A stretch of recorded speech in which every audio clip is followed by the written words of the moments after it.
Hello again, everybody. Toby Burl along with Jeff Marr. Tonight we've got Maroon Devil basketball action for you. The home opener for the Lady Devils and Maroon Devils. And Coach Highlands comes into town, and they've got a couple of games under their belt. And our folks just starting out this week, getting our ladies with 2 losses early in the week, looking to get on the board with a win. Yeah, they are.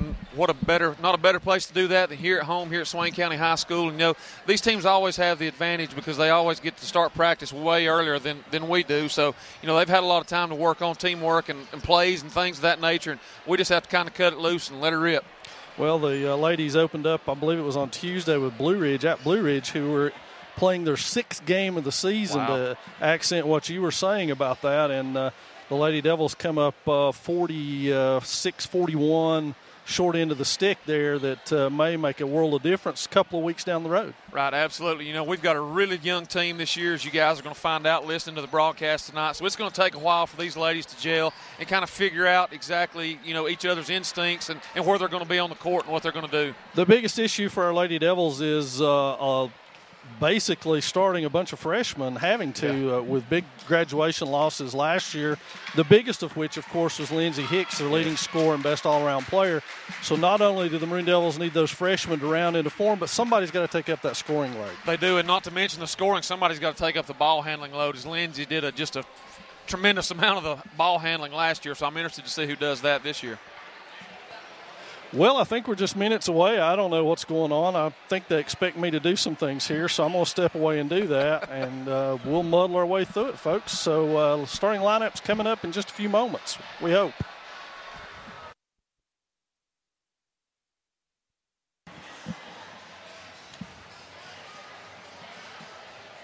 So what are we doing?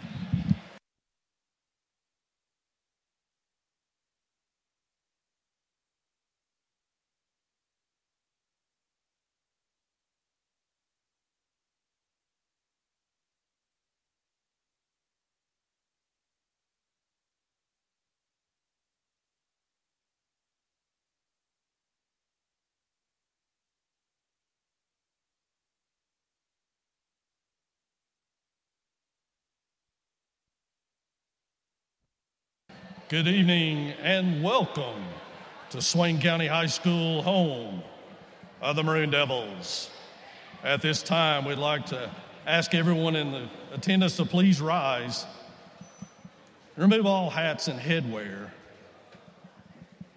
as our Swain County High School Junior ROTC presents our national colors. Carrying the national colors tonight is Cadet Captain Caleb Cooley. Carrying the POW MIA colors is Cadet Staff Sergeant Cody Pate. The ceremonial guards are Cadet Major Chase Stover, Cadet Airman James Clark.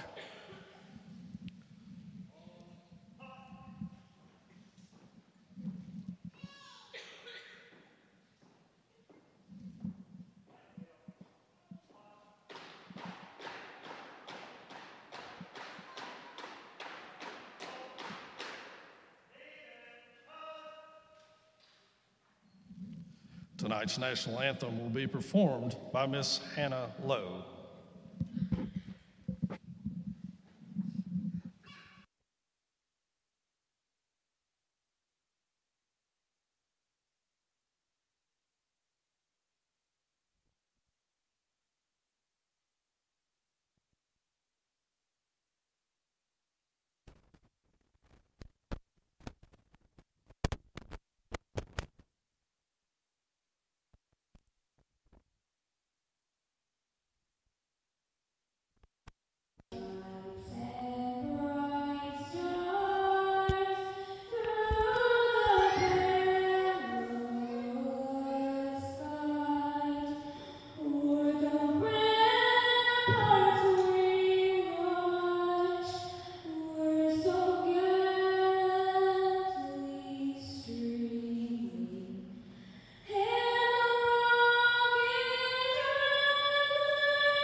And let's meet our starting lineups for tonight's women's contest.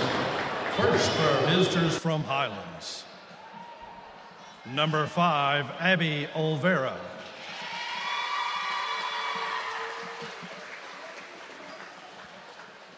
Number 10, Hannah Holt.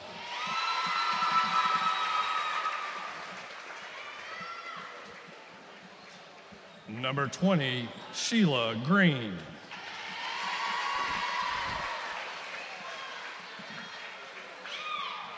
Number 23, Jordan Carter.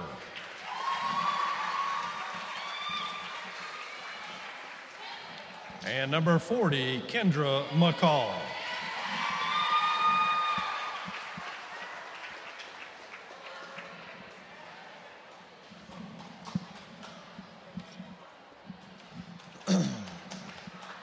And now for your Lady Devils.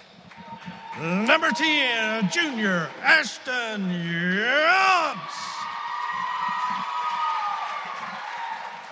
Number 14, a freshman, Savannah Smith. Number 23, sophomore, Bree Ross. Number 24, freshman, Maisie Hiltman. And number 40, junior, Taylor Collins.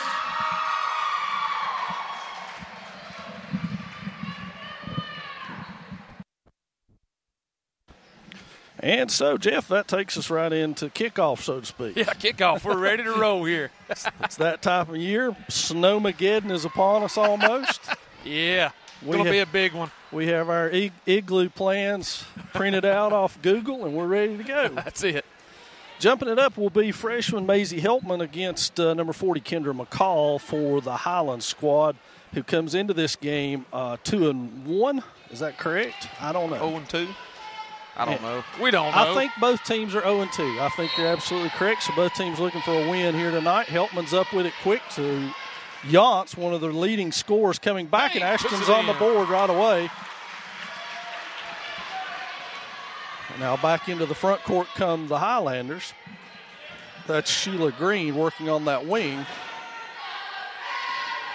Up top with it now is Jordan Carter. Back over to Olvera inside. Cutter underneath. Nice play. Shot is off.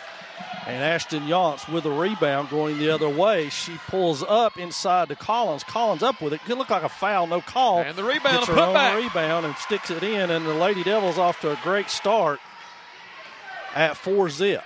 In a zone to start with due to the depth of this Lady Devils squad. A lot of inexperience, Jeff, and we'll try to hit on that all throughout this game. Ross, Yance, and Collins, the experienced ones out there, along with freshman Smith and Heltman. Ross penetrates, kicks inside to Smith, and there it goes. Hey, what a start.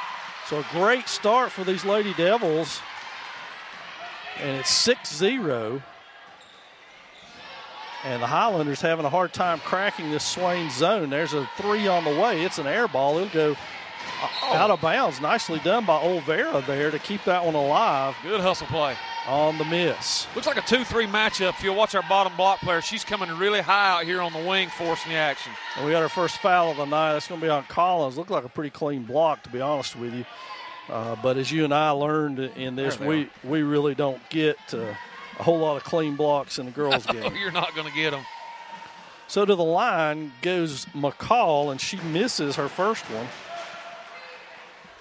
And we'll have a second one. Highlands looking to get on the board.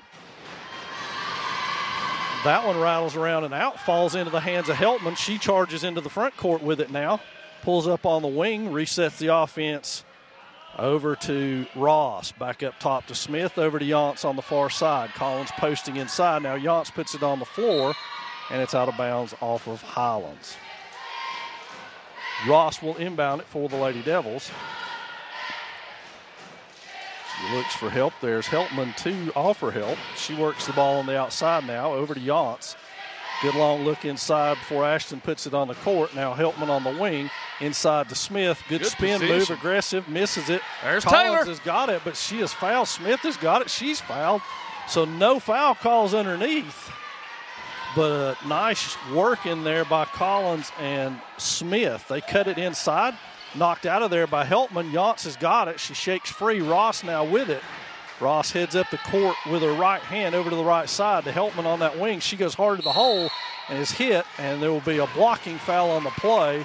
That's going to be against Jordan Carter. It will be the first foul on the Highlands squad. It'll be Swain basketball. Do we have a disagreement? We do. We do have a disagreement. This official said charge. The one on the far side said block. So we're going to talk about it now. We can offer them a replay if they'd like it. Block's going to win out. Stay with the block. That's good. We like that. Agree wholeheartedly with the call. And now Ross looking to get it in again. Finds Smith. Yance tries to poke it away as Highlands comes away with a steal there. And it'll be Holt into the, no, check that, McCall into the front court. Over to Green on the wing. She looks underneath. Yance steps in and picks that off and then saves it. Should be us. Off of Highlands. It nice is. job, Good Ashton play, Yance. Ashton. Yes, it is. And she gets a steal out of that one. Ashton, one of the leading scorers coming back from last year for these Lady Devils. Inbounds to her, and we know she's good at putting the ball on the floor and going to the hole. Here she goes into the front court all the way to the basket, and we got an offensive foul on Ashton that time.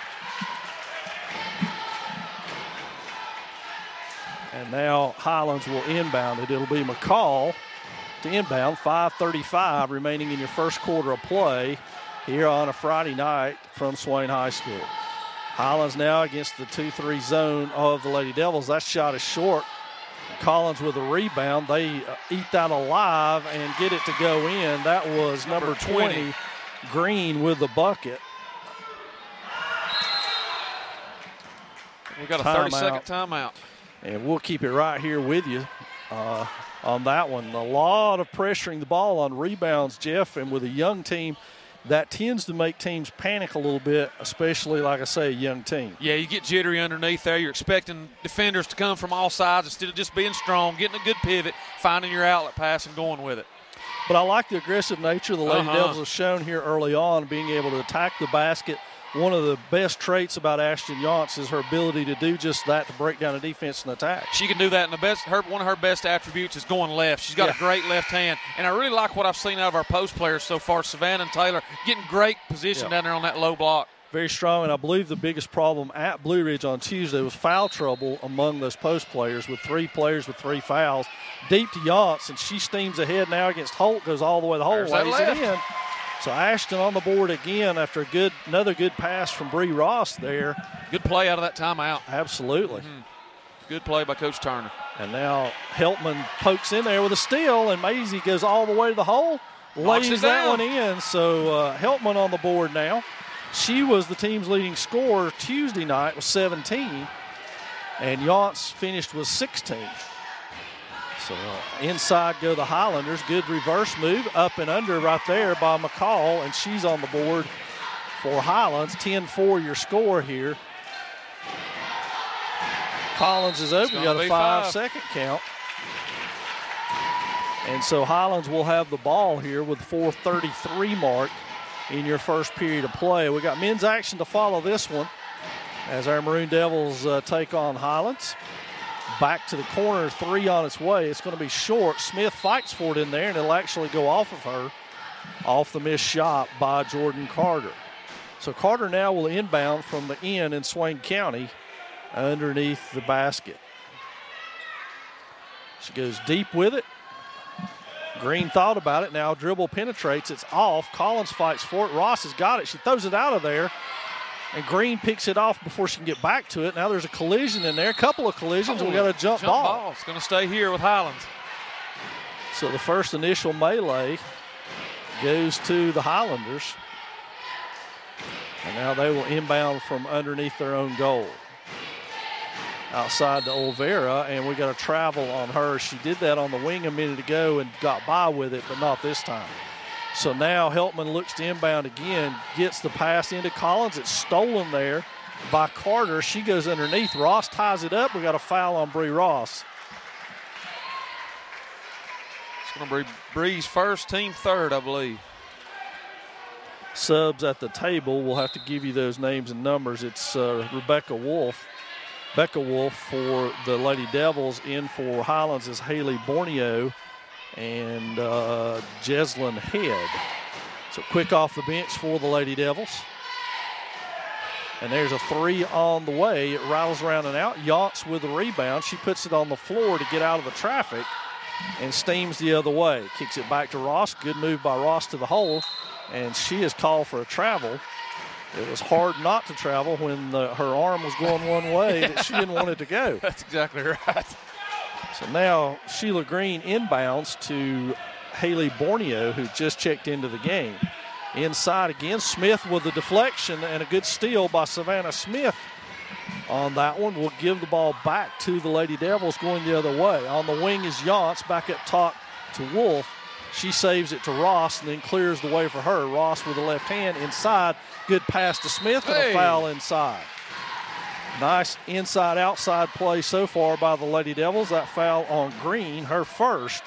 And Smith, the freshman, will go to the line. Well, I'll tell you this about Savannah and Maisie for sure. I've taught weight training over at the middle school for about 8 years now, and by far they're the two strongest female girls athletes that I've had over there. They are so strong. It'll be so easy for Savannah to work position down there and get it. And she's been able to do that so far. To be honest with you, her and Collins have had their way inside. It's just a problem getting the ball because they sink so low down in there to cover them. That one bounces away. Becca Wolf with the rebound. She can't hold on to it, though, and it spills out of bounds off of her, but good work inside by Becca there to keep that ball alive. Now Highlands will inbound it, looking to cut the Swain lead from 6. It's Borneo into the front court now, working. I don't know how we've not had a 3-second call because neither one of those girls have left. 23 and 40, that's Carter and McCall camped in the lane the entire time. That's inbounded to Heltman. She's going to take it on her own, steams up the home side. Now looks back up top, Ross to set the offense. She goes to Yance. One dribble, shot up and in the air, no good. It spills off. Wolf to the floor trying to get it. Now Smith poking in there, can't get it away. And ahead comes Borneo with numbers underneath. Good block by Heltman and a call on the play. I don't know, but what McCall was too far underneath the basket to have made that. Had Maisie just stayed away. But the foul will go against Heltman. 2 shots for Kendra McCall, a junior for this Highlands squad. Swain has subs at the table in Collins and Iona West, who was a stalwart her sophomore year for the Lady Devils. Her and Yance really had breakout years that year, if you remember, Jeff, and then Iona lost last year because of a torn ACL, so it's good to see her back on the court motoring her way around. Yes, it is. Neither of those free throws go down for McCall, who struggled at the line. She's 0 for 4. 0 for 4. Yeah, 0 for 4. So Swain to inbound it. It's Heltman again. She'll work her way up court against the double team. Now gets to the right, pulls herself around, gets it across midcourt, and sets the Lady Devils into an offense. Looking for some help, finds it in Taylor Collins, freshly checked back into this game. Smith takes a seat as West and Collins work. Collins gets power move inside, misses it, gets her own rebound, and it will stay Swain's ball. So far, the Lady Devils doing a great job controlling the boards inside, and that's made the difference. Heltman on the wing goes all the way to the hole, tries to shoot it, is fouled, is punched out of there. Right into the waiting arms of McCall. Now she has a 3-on-1. Yance lets her go. Shot is missed, and they both to the floor. Whew. And hopefully everybody's all right on that one. I had visions of a head bouncing up. I'm glad they're okay. Whew. Having coached Ashton, I can tell you that just made her madder than it did anything else, so it's all good.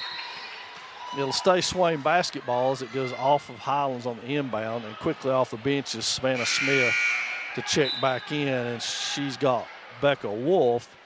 And so with the exception of West now, all the starters back in the game for the Lady Devils, it would look to me as if Maisie Heltman will be the primary ball handler. Good pass from West to Yance. We saw that a ton, and Yance will get fouled on the play.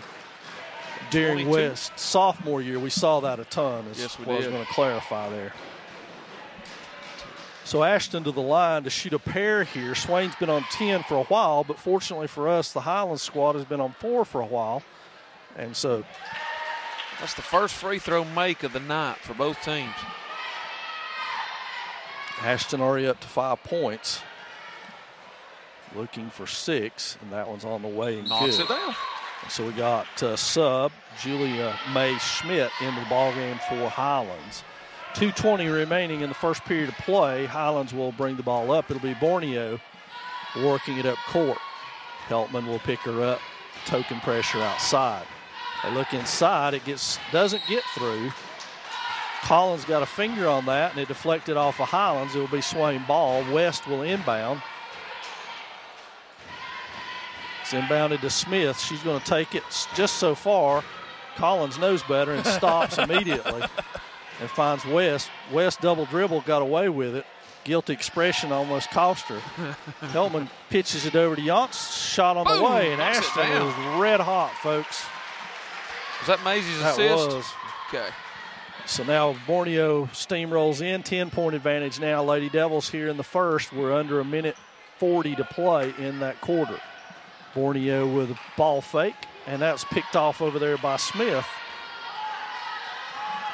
And now Heltman will walk it up and set the Swain offense. Screen from Collins on the wing. Now she'll pop out, take the ball, look to swing it, finds West on that side. Smith had position in the lane, had to back out. Yance on the dribble, tries to go baseline and ran into congestion and gets called for the travel. Yeah, old Savannah was standing right there in her way. Ross did not get to the scorer's table in time, so she will not get in despite the horn. And that one's fumbled out of bounds by Carter, and now Ross will check back in for West. Ayana. Good to see Ayana out there. I know it wasn't, but about a month ago she was worried that she had really damaged that knee again, so I'm happy to see her out there. And you can tell she's moving gingerly with it, but it will come. Yes. And there's a foul block on the play as Heltman goes to the basket. And that was 23. On Carter. That's 2 by my count on her. That's 2. And Maisie Heltman will go to the line for the Lady Devils. Heltman, a 5'7" freshman. And we'll get a pair of free throws. 1:10 remaining in the first, 14-4 your score. Heltman to give Swain their biggest lead of the night. That one back iron, no good.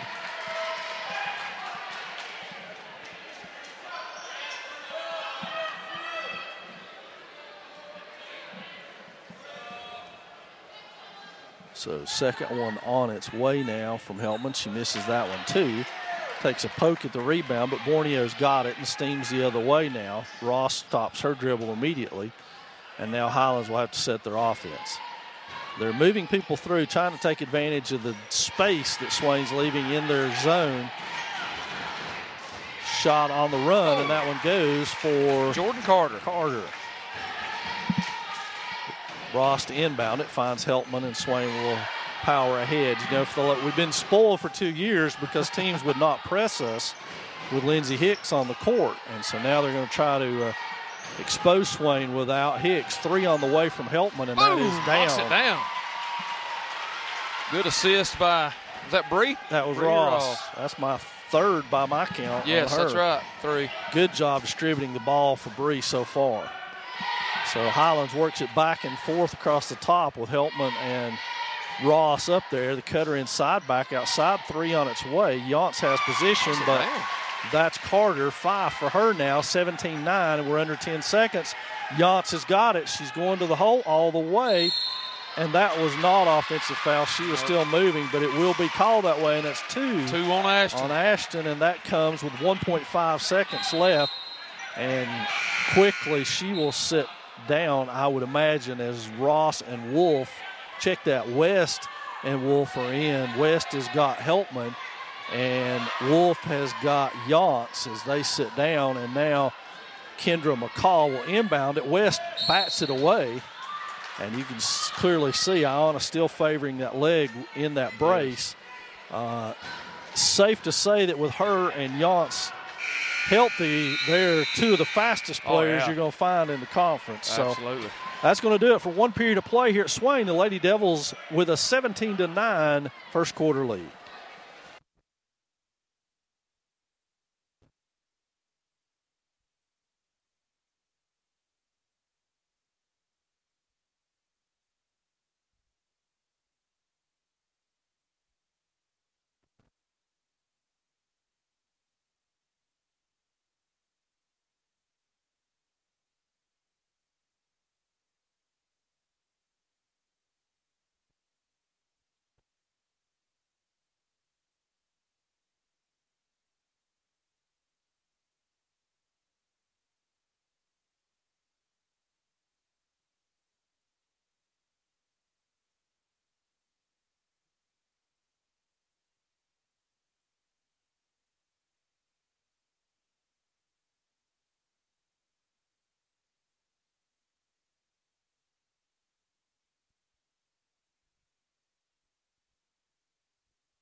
So second quarter set to get underway for Lady Devils and Highlands. Both teams, at least Swain, will return their starters. It looks like Highlands is going to keep Haley Borneo out there for their cause.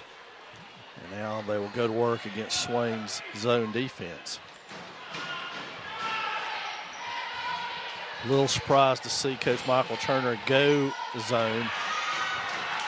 But he did indicate today in speaking with him that part of the reasoning behind that is the fact that he has to rely so heavily on the two freshmen and doesn't want them to have to be overloaded in learning what they need to learn.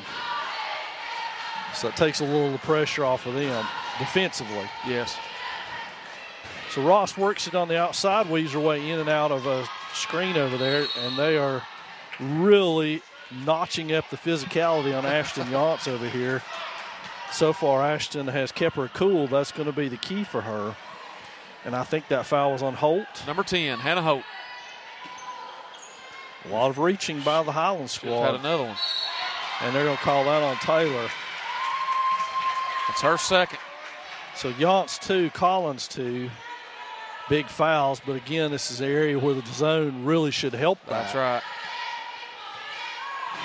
That's a team 6 foul, too, so the next one, Highlanders will be in the 1-and-1. Smith working over there, but they just can't get, and that's 3 on Collins unless Ross quickly raises her hand. And she did. She got that foul It is call. on Bree. Her That's second. 2 on her. And so we got 2 shots here for, is it Holt? I can't see because of her long hair. I'm pretty sure it's Holt. Yeah. That one is off. Becca Wolf back into the lineup for Taylor Collins. So a little bit of foul trouble creeping into the game for the Lady Devils. 3 people with 2 fouls. That one's off. Wolf had position, couldn't get the rebound, and now it spills out of there. Cross court. She puts it on the floor. That's Green. Cross court again. Ross is there. To the ground goes Yance and It's going to be Holt. Swain ball.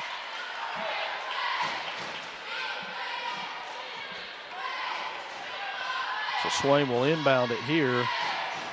Ross to do the honors. We're just a tick under 7 here in the second quarter of play. Stolen by Borneo underneath, and that's going to be an Man, easy she's 2. an active little sucker. She's just a freshman, that Borneo. And Heltman tries to go up front, up top. Now they're going to zone press her. Ross has got the breakaway. She's ahead of the pack. She's mugged from behind, no call. And a walk. And now here comes, that was Green again.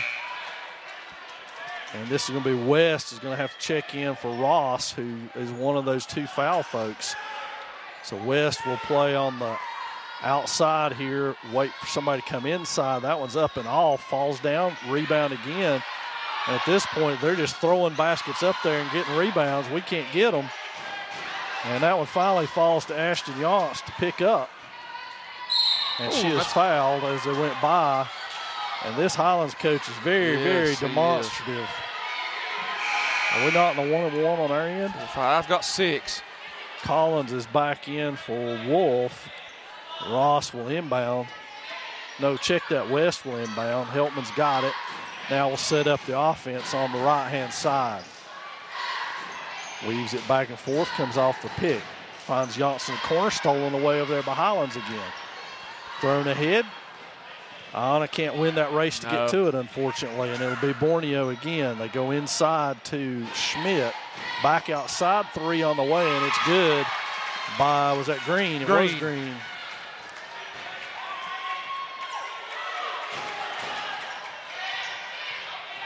So West works her way around and turns it over.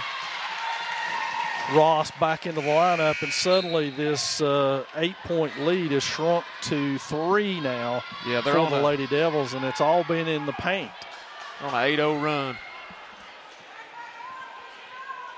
And due to foul trouble, the Lady Devils can't afford to get too aggressive in there. And that was Schmidt, I believe, with that one. And Borneo with that pass. And Heltman's got it over on the wing. They're rushed to double her.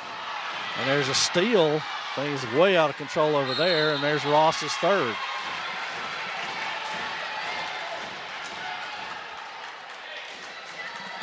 So just like that, the Lady Devils have developed some serious foul trouble, and Swain will spend a timeout here to talk about it. And we'll break with them.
So back with the action, 5:28, and Highlands with a chance at this point to take the lead as they get two shots here from, I believe, it's Green. So tie ball game at 17.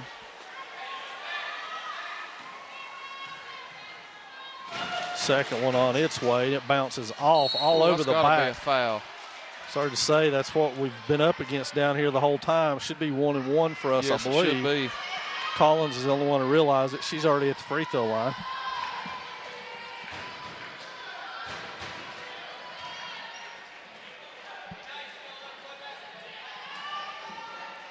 So Taylor will go to the line to shoot a 1-1.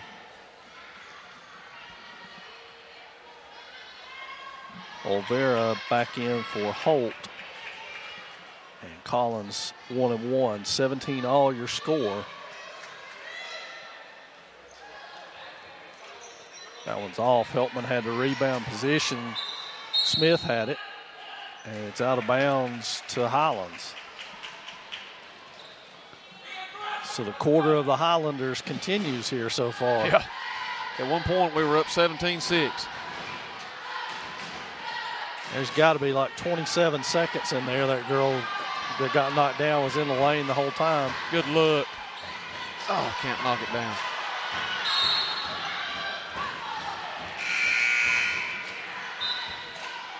It's going to be Hannah Epperson into the game for the first time. She's going to take Ross with 3 fouls out.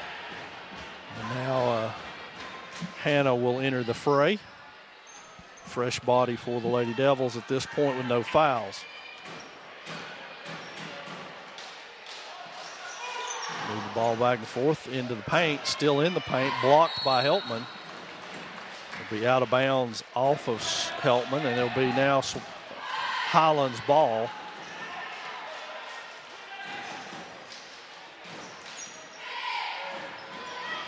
How was that not a walk? Holy cow, I don't know.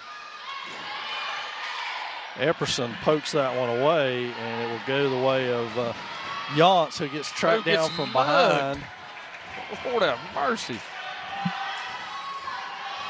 And so it will be Swain ball if anybody wants to throw the ball in. Heltman will do the duty.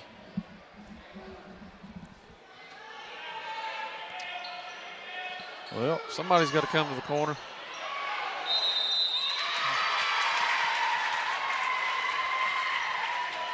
.443, and we're still stuck at 17, both teams, that is. A little problematic for the Lady Devils. A good thing for Highlands at this point. So again, 40 is camped out in the lane. Finally went out and back in. That's going to be a backcourt violation. And so Swain will get the ball on the side with the opportunity. Please don't hit the new scorers table. With an opportunity here to take the lead back. Epperson into Yance, over to Heltman. Now Heltman on the right side has Smith posted up strong on the block. But Jeff, we've not gone that way in a while. We have not. everything's happened out here beyond the three-point line. There's some penetration. And one. Foul. Get in there. That one goes. Maisie Heltman with the bucket.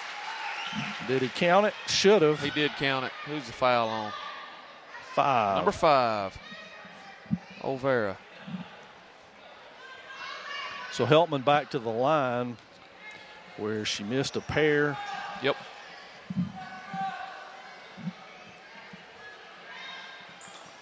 And that one doesn't go either, but Smith keeps it alive. And again. And gets hammered again. Golly bum.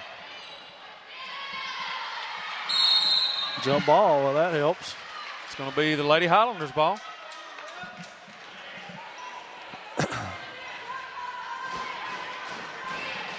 So 4 minutes now in your second period of play. Highlands across midcourt. Oh, just missed. Heltman ends up getting it anyway. She's got the advantage. Well, she's pushed from behind. So that's Maisie's third steal this half. She is definitely filling up the stat sheet. She'll get a pair of free throws. Still looking to make her first one of those, though, and it'd be nice for it to be now. Yes, it would. Need both these.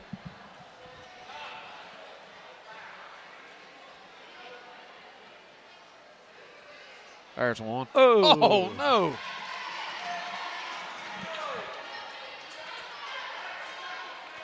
She'll get a second one for her troubles here. See if she can knock this one down. Swain back on top by 2 here in this second period of play. Thanks for joining us on this. There it is. Friday night before Snowmageddon. The wintry mix is supposed to start sometime tomorrow, so make sure that you have all your bread purchased if there's any left. There's none left. In Ingalls. Ingalls has been out for 3 days. If you need milk, find a cow. I often wonder, running one-hander, pulled down by Collins. Jump ball stays with Swain. I often wonder how much Ingalls has to do with the advanced snow forecast. Yeah, I'd say a lot. Having a little trouble with bread sales this week. Yeah. If you could give us a snow warning, it'd be great. You know, that does no good with me. I could care less about the bread and milk. I just need snacks. Candy, ice cream, soda.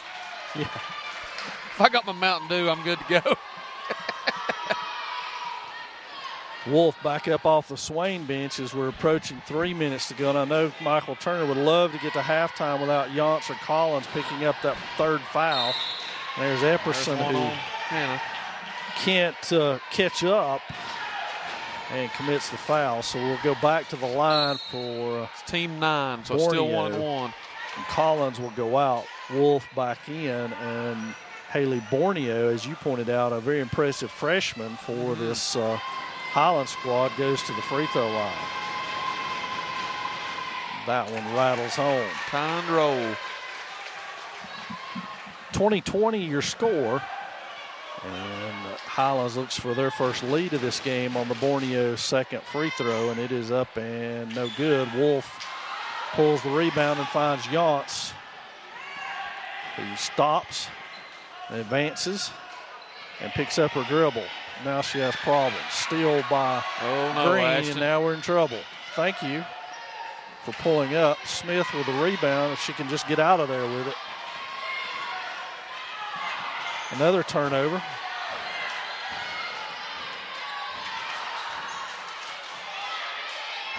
A lot of ball movement. Ball fake on Epperson's shot up and good by 20. Green again. Her 8th point. Oh, clear court ahead. Heltman with numbers ahead of her. Nice pass. That's punched out by Highlands. It'll stay Swain ball. Iona West back into the lineup for Epperson now. And Yance will throw it in.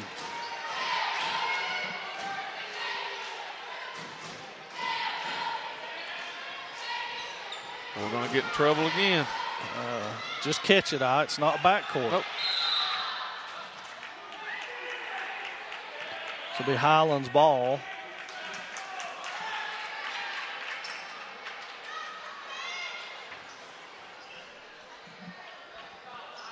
So Borneo will bring it up. 2:30 and counting now in your second period of play, which is probably not going to make the Swain highlight reel at this juncture. What are we going to have, a foul? A foul on Becca Wolf, it looks like, trying to hustle for the ball. I think it's going to be 2 shots now. Her first, though. On the plus side. What is that, 20? Yep. Green, 1 for 2 on the night.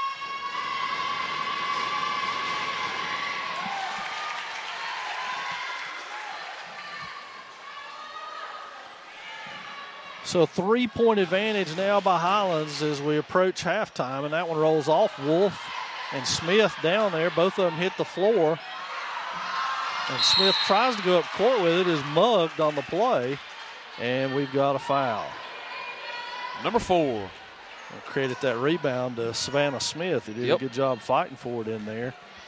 And who was the foul on? That was on number 4, Schmidt. One of 3 Smiths on this team.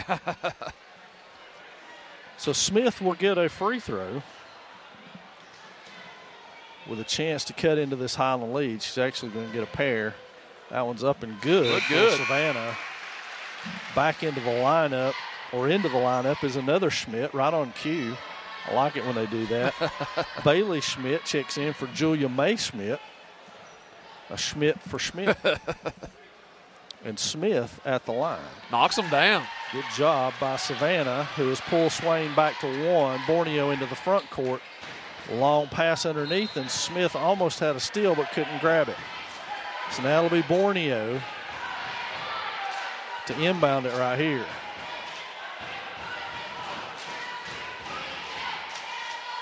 And they get it into Green. She's back up top to Olvera. Over to Schmidt, fresh into the game.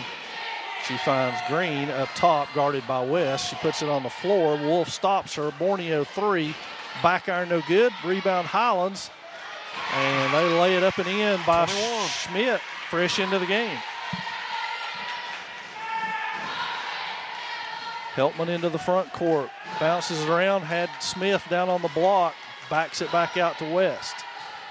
West takes it over there. Is fouled by Green. Fouled again by Green.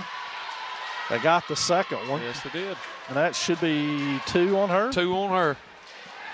And West will get a pair of free throws as we're definitely in the double bonus for both teams. So Iona to the line for a pair here. Quickly, Reese Schmidt races to the scorer's table.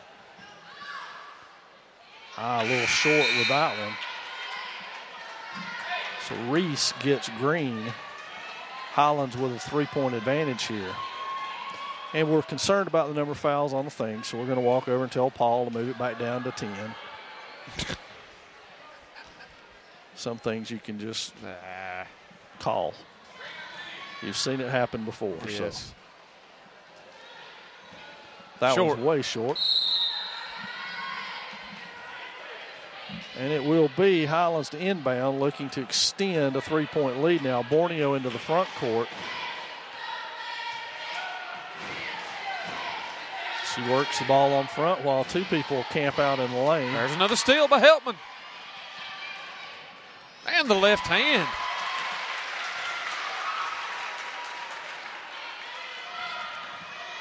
So Maisie with 10. Maisie's layup pulls Swain back to within 1. They go inside. Smith with a steal, and it's stolen back. Yonks with a block. Let's try to refrain from just flinging the ball up court.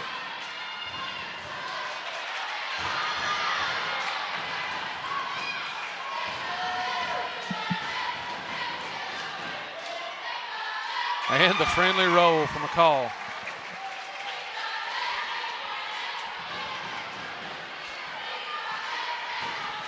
So Heltman into the front court. We're under 40 now in this one. Inside to Smith. She goes to the right side, gets it, and that's travel. Yeah, yes, it is. Becca wasn't even involved in the play until much later on, so it'll be Swain basketball. And Wolf will inbound it now.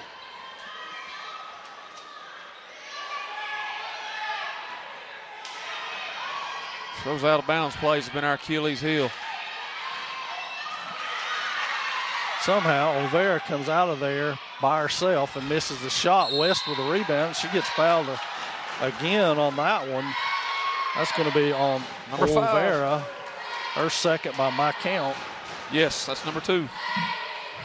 And Epperson off the Swain bench as Ayanna West will go back to the line with 18.4 remaining in this first half of play.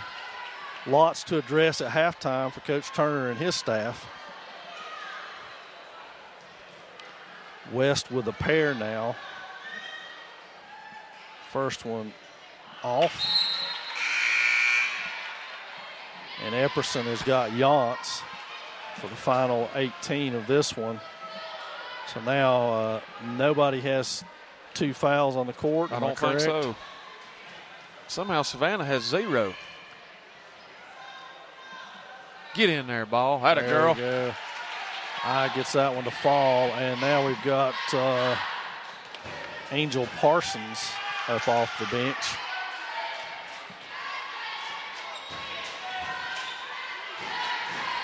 Down to 7 ticks. Olvera, who's not shown any inclination to shoot, shoots and gets it to go. And she gets one to fall. That's going to do your first half of play here from Swain High School. Highlands roars back with a 20-point quarter. They'll take a 29-25 lead into halftime. Just keep an eye on the clock. We'll put our camera on it. We'll be back for second half action.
So about ready to start second half play here, Jeff, and a revolting turn of events there in the second quarter as the Lady Devils outscored 20-8 and now trail by 4 going into the third quarter of play. I think you had some stats for us there. Yeah, so far through one half of play, we have Ashton with 8 points, 4 rebounds. Savannah, 4 points, 5 rebounds, 2 steals. Maisie leads the way with 10 points and 4 steals.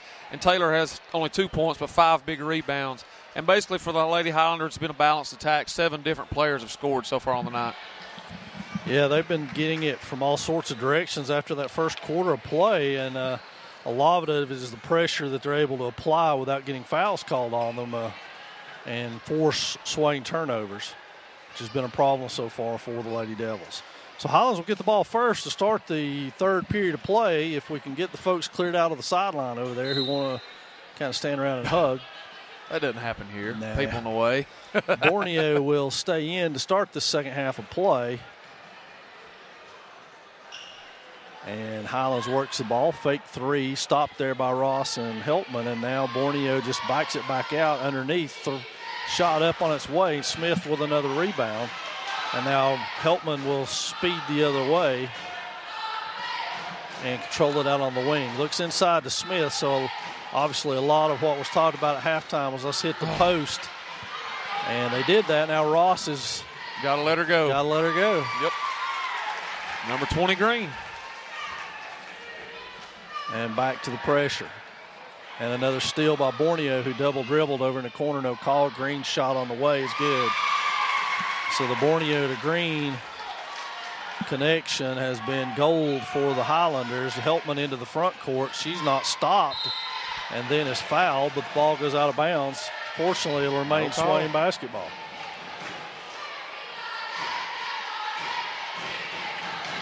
So Ross to inbound. Smith is open, doesn't look, tries to set the screen instead. Got to look for that ball, but that's just a freshman mistake. Yes. Getting the ball in is top priority.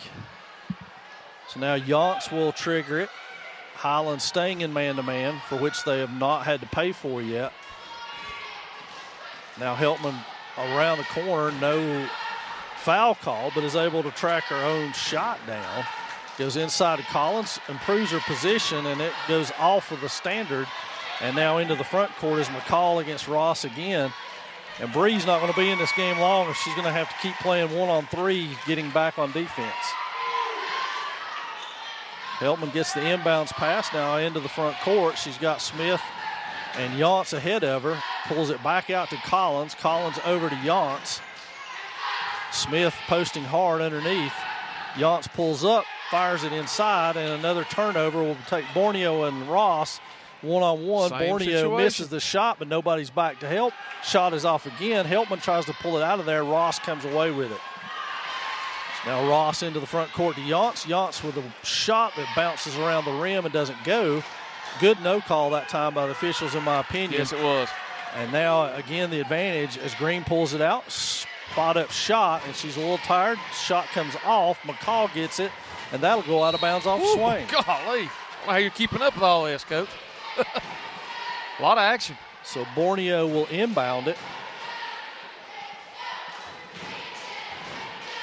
And into Green, who's left open. She fires. That one's front rim. Collins can't get there. That'll be a foul. And number 10. It's going to be on Holt. Her third. So Swain will inbound it. Yonts will do the honors. Heltman's got it. She avoids the pressure. Come it's on, just Phil, her. on the other side. Oh, he called an offensive foul on her. Wow. Tough break for Maisie, who now it's a 10-point lead after this first little skirmish in the third period. And the Lady Devils got a big hole to dig out of. Borneo on the top looks the situation over. Green's on the left, finds Green inside. That shot is short. Collins tracks it down, is mugged underneath by 2 Highlands players, and a jump ball is called out of all of that. What have you got to do to get a rebound underneath if you're Swain at this point? That's the million-dollar question, Jeff, at this point, is what do you have to do to get the ball? And there's a foul call on that. They call it outside but not inside. Unbelievable. Number 40, McCall. I got one on her. You One. got more? That's it.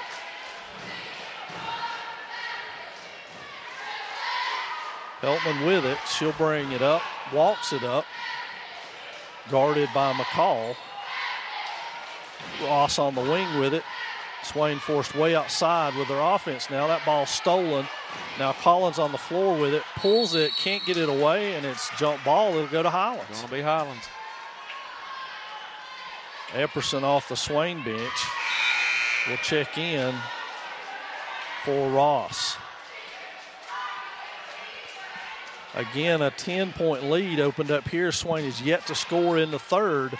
So 8 points over the last 10 minutes of play for the Lady Devils. Holy moly. Should be Swain ball. He didn't flip there. There we go. So Yance will inbound it. McCall is going to guard Heltman. He circles around, takes the pass again, now moves to her left and will work it up against McCall. Collins out to set a screen, gets a good one. Heltman pulls it up and out. Back shot is off. Epperson tries to get it. Almost. The girl had her arm holding it. She couldn't get to it. Unbelievable. Oh my God. What the heck is going on? And a football game has broke out. Woo.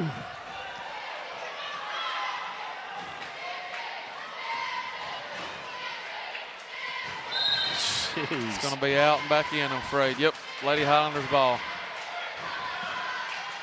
Abby Olvera off of the Highland bench will get Holt out. He looks frankly gassed at this point. A lot of up and down action here. I think that's the best defense we're able to play on Green is she's tired right now and can't make a shot. So now Borneo into the front court with Green on her left. Epperson and Heltman dog her. Now she drives to the basket, misses the shot, but Smith has got the rebound, fortunately. And that's a block. That should be a block, absolutely. Number 12, Borneo, her second. So Maisie Heltman will go back to the line here for the Lady Devils, looking to break this drought.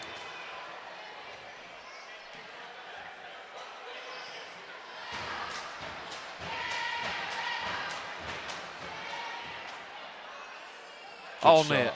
That a girl.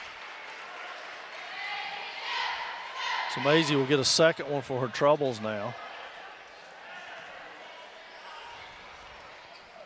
Maisie looking for a 12th point on the night.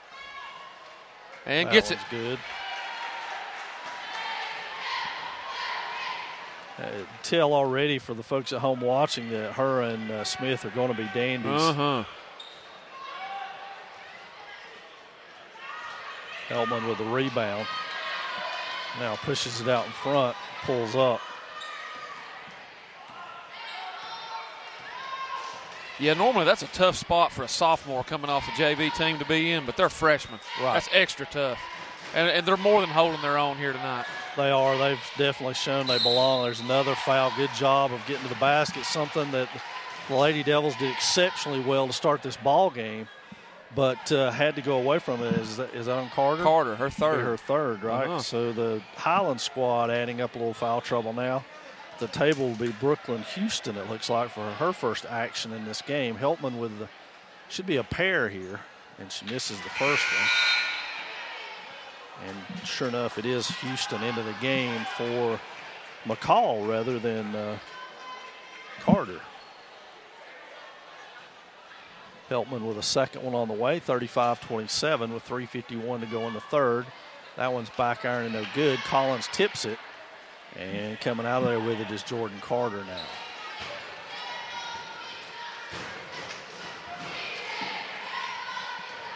Penetrating all the way to the basket. It rolls around and good for Green.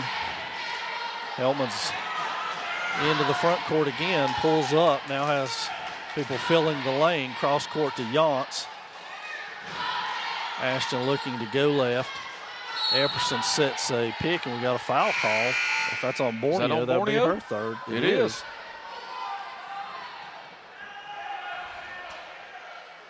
So according to my calculations, they have 3 people now with 3 fouls: Holt, Borneo, and Carter. Epperson back out of the lineup as Ross is back in. Good position. Get in there, ball.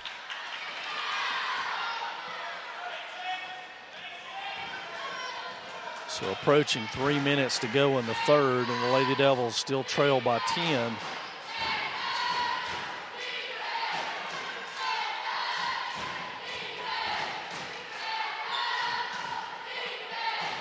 That shot is off, but nothing but black jerseys on that side. 23, Carter. Yance with the left hand cut off over there. Has Smith inside, kicks it back out to Ross. Ross goes hard to the hole now. Shot is up. It bounces around and in. Good runner on the board.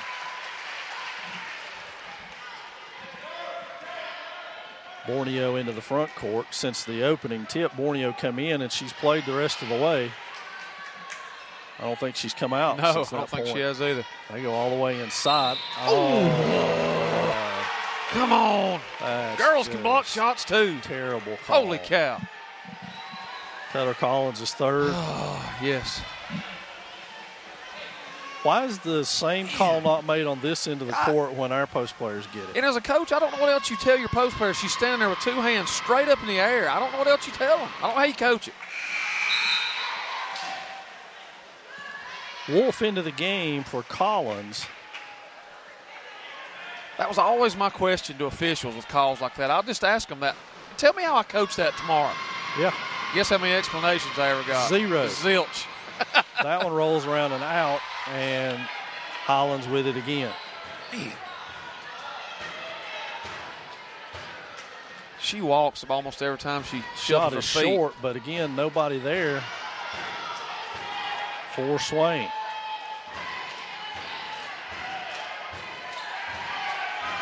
Cross court look. 23, Carter. Her 9th point. Ross into the front court now. Behind her back. Kicked back to Yance. Thought about it and stopped. Now we got an overload to one side. Need to balance the court. They do.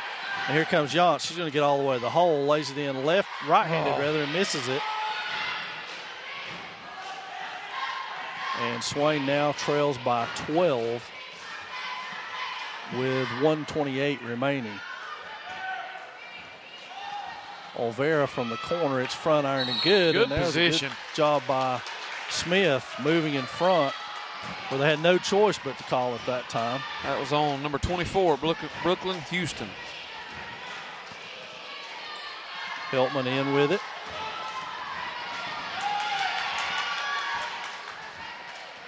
Leaves it for Ross. Borneo almost wins that chase, but doesn't. Hey, good look and good move. Savannah Smith with a bucket from the Bree Ross assist. Back to the top to Borneo, back out to the wing. They work it around. Green does not take the shot now, fires a 3. It's off back iron. Ross has got it, kicks it ahead to Heltman. Heltman with Borneo to stop her is it, and she is fouled on the play by Borneo again. That's going to be 4. Borneo took the brunt of that one. One of those trying to take the charge moments, got an elbow to the chin. So Heltman back to the line where she has lived tonight. Swain looking to crawl under 10 here with this one. And that was nothing but net. Nothing but Maisie. Epperson in for Ross, and they've got one of the Schmitz in to go along with Jesselyn Head. So now Maisie Heltman with a second free throw coming. And that one is off. And we're at 40 seconds and counting with Swain trailing by 9.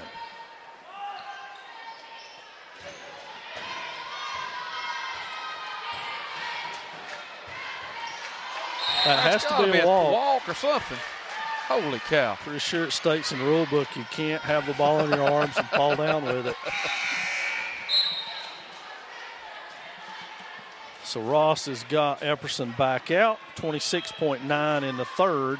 Yance to trigger, trying to get the ball to Heltman. They find Ross. Ross and Smith are back. Can she win the foot race? Does. No foul called. How does Bree Ross end up on the ground over there and nothing called? Epperson back in for Ross as they're going to milk a little offense-defense. 22.6 left in this one. Third quarter, that is. And now Jordan Carter will bring it up with Borneo out of the lineup. And they're in no rush to do anything. And why should they be? Leading by 9 with 12 seconds left in the third period as the clock counts down.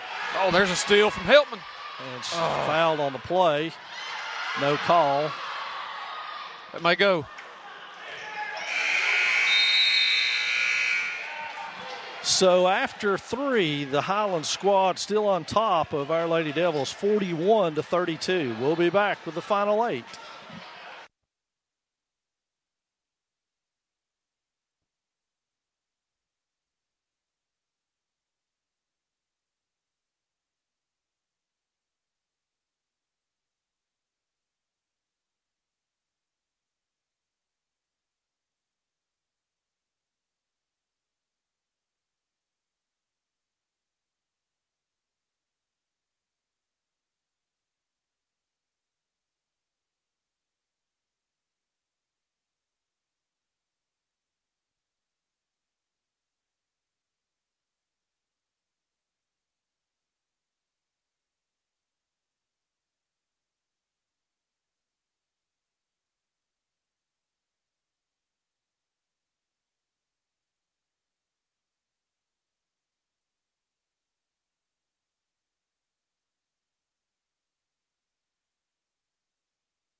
So the final 8 getting ready to come your way. Highlands, of course, will get the ball first, as it always seems to go that way, doesn't it?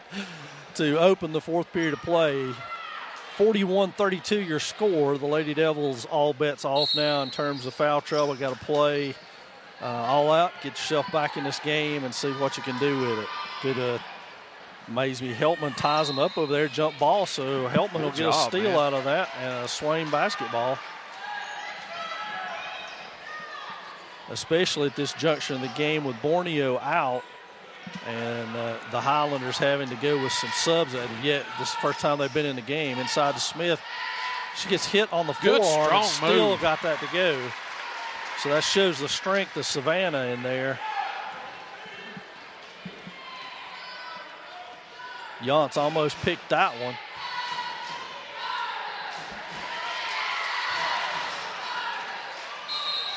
Yance had the rebound, and that ball got slapped out of bounds. So Swain with another possession here, another chance to eat into this lead as we open the fourth. Well, must let the gang of kids get by.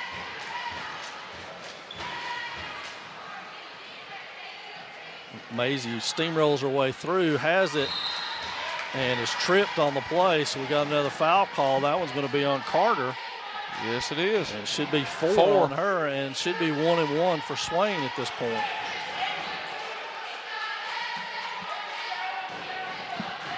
So Maisie Heltman goes back to the free throw line now for the Lady Devils with a chance to cut this lead to 5.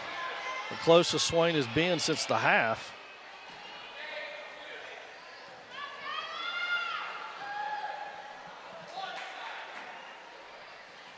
That one's back iron and no good. Highlands comes away with it. They hand it off to Carter, who with 4 fouls will set the Highlands offense. Yance almost got that one. It's just a matter of time. How is that not a walk? Bree Ross comes out of there with it. Kicks it to Yance. Jump shot by Ashton is good. And timeout Highlands as the Lady Devils have cut this thing to 6. With the Ashton Yance bucket, and I do believe, Jeff, that's the first points Ashton's scored since the first quarter. In a long time, it sure is. They have really done a great job of taking Ashton out of the Swain offense, and, of course, part of that is due to Ashton being in foul trouble and not being able to be as aggressive as she normally is. Right, because that's the name of her game. It's her head down, going to the basket, full tilt, and like you said, for 2.5 quarters, we've not seen that. So yeah, she's not been able to do that. No. good job by the Lady Devils on those last possessions to work the ball inside. And I think that opened up some things. Getting Savannah involved underneath with good post-up moves has made it a little bit more open on the court for the Lady Devils. Yes, it has. 2 good looks there, one by Ashton and the last one there by Bree Ross, who I have with 5 assists now. So good job of ball distribution there by her. Doing what she's asked to do. So now Highlands will bring it down. It will be Green and Carter to do that. On the other wing is Holt. They're in no hurry, which, of course, with the lead they have, they shouldn't be. Now Green and Carter play catch over there with Maisie Heltman, the odd man in the middle. Into the middle, around. Collins again blocks the shot. Again is called for the foul. It's going to be number 4. It's one of those times where, like you said, it'd be nice to have an explanation for just exactly what is it you'd like for her to do. Not be as tall as the other players. Yeah, right. You know, what is it? So back to 6 now. Highlands lead. Make it 7.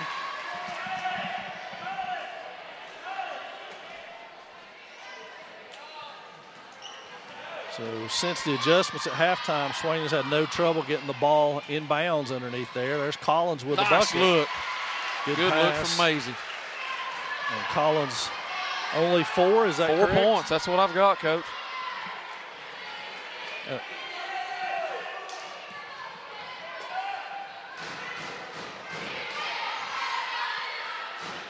Highlands works the ball on the outside. That's Carter and Green playing catch, flashing people into the paint, trying to get someone open. They like this left side. Well, that's Carter and Green. Yep.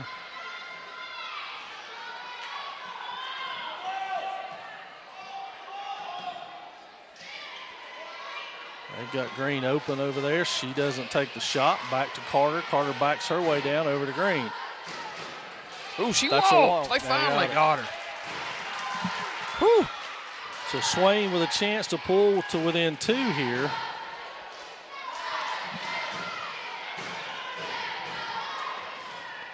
Ross will bring it up now. Heltman will settle on the wing. Smith looks to set a screen, does. Ross bounces off of that, goes all the way inside, misses the shot, and it's pulled out of there by Highlands. And we got somebody injured. That's Carter, I believe. Yes. Nope, looks like she's going to play on.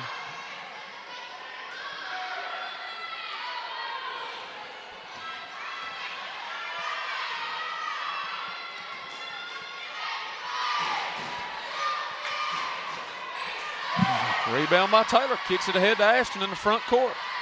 Ashton pulls it back out. Hesitation move, goes baseline, is hit. And is fouled. Fouled on the play. So good job in there. That's number 10, Hope. Her 4th. So Ashton will go back to the line for a 1-and-1 here, or is it a pair? I'm not sure. I think it's 1-and-1. Chance to cut to 3 again. We're just under 5 minutes at 4:51 left to go in this game. Ashton makes good on the first one. She's 3 for 3 on the night. 11 points. We'll have a second one.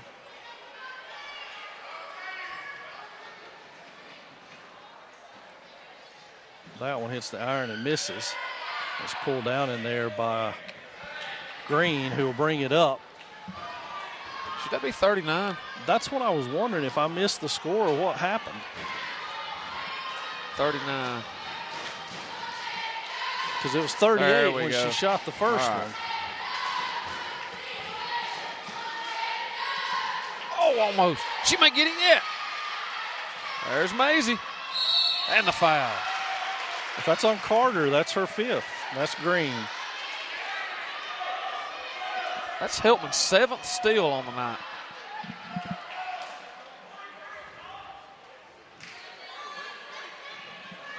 Who'd he call it on? It was on Green. Green.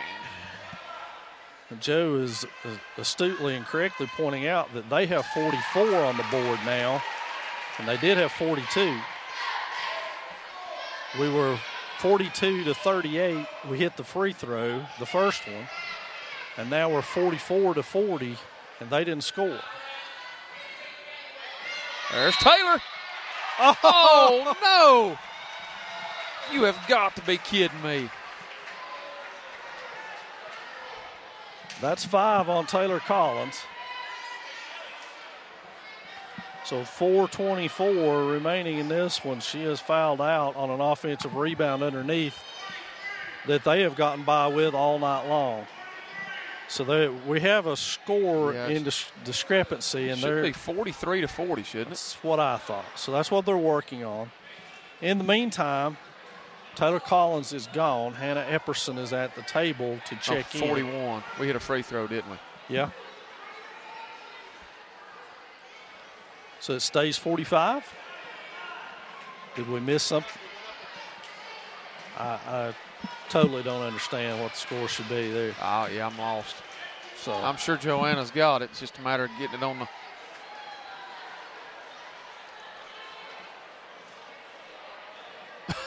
We keep going up one. Keep adding them, Paul. I like that. They'll stay right there. 45-44 is what we've got on the scoreboard now. That's acceptable to me. Can we play on?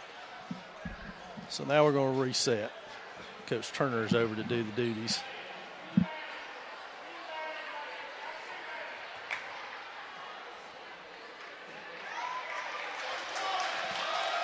There we go.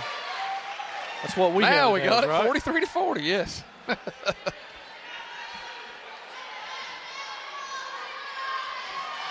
So Highlands ball after the Taylor Collins foul on the putback.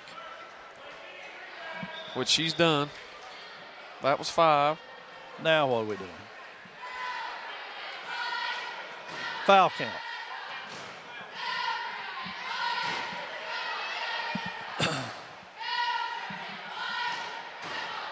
Come on, everybody. First game jitters.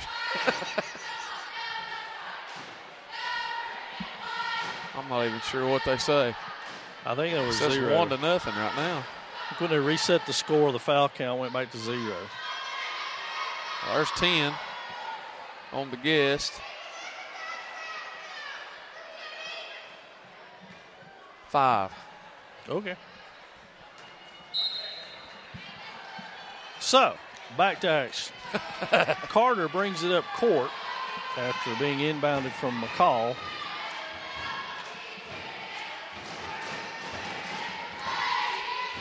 And now Green works it, penetrates all the way to the hole, bounces it up and off Yance, who rakes it out of there. She didn't get the rebound, but she prevented Highlands from getting it. Coach Deitch is giving it to that fellow over there. He saw it.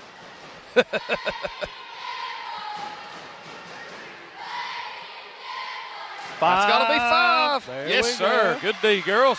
That's a good job of those fans over there counting. Put the pressure on them. So now Ross will inbound it, working against Head. Ross works over to the wing. Not a lot of movement going on by the Lady Devils at this point. Heltman comes and gets it. Sets herself inside to Smith. Turns, shot off the back iron, no good. Head with a rebound, then walked. Backed her way out of there. Now she's got it up court against Yance.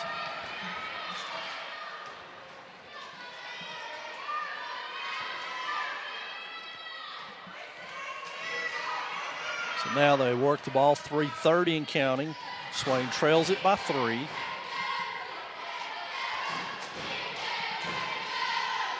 It's going to go off her foot. Break for Swain. Uh-huh. And just like that, Haley Borneo, the freshman point guard for Highlands, is back in this ball game. Boy, it stalled bad with her out, didn't it? Yeah, it did.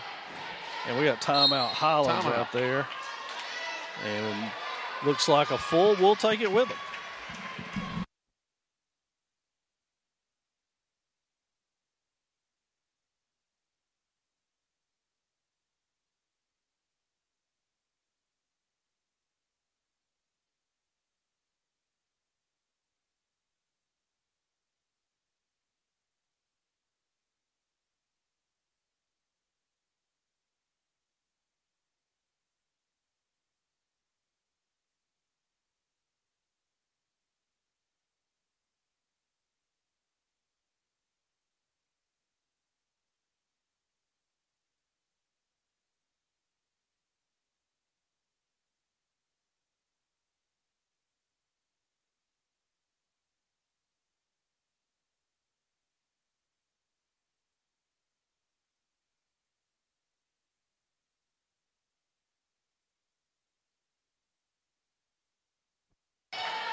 So the Swain cheerleaders is always doing a great job of getting the crowd involved in between the break. Now Swain will inbound it. Bree Ross will do the honors here right in front of Highlands' bench. She's got Heltman going towards the hole all the way. All the way. And it doesn't fall, but comes out of there to Yance, who tries to back her way in. Epperson finds it and back out to Heltman, so we'll reset ourselves.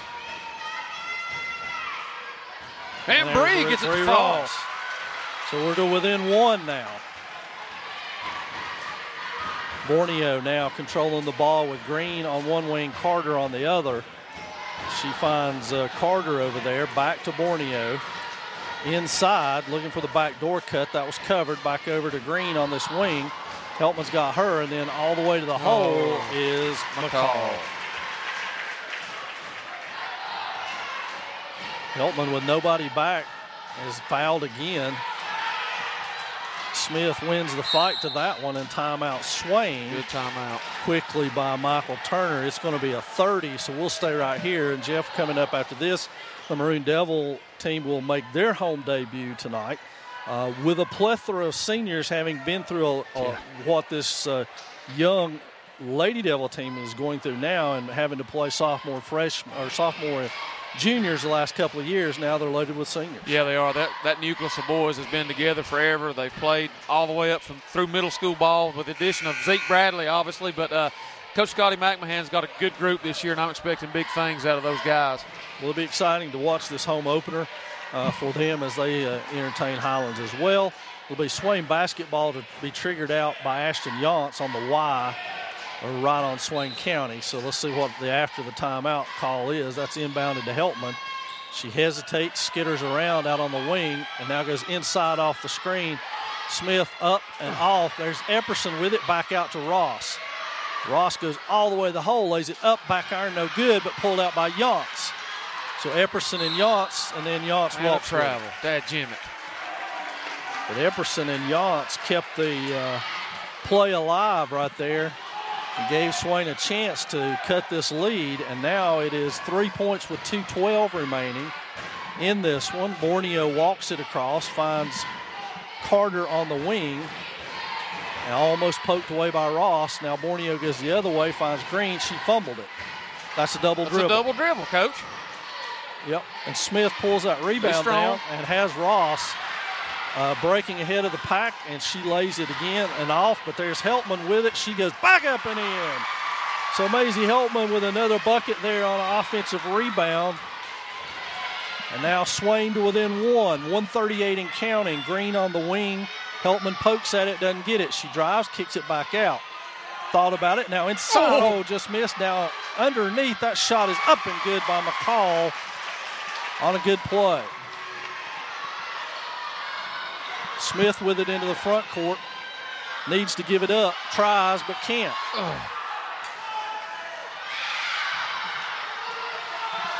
And now Highlands with a 3-point lead, a minute left. Borneo's got it inside, back out to Green.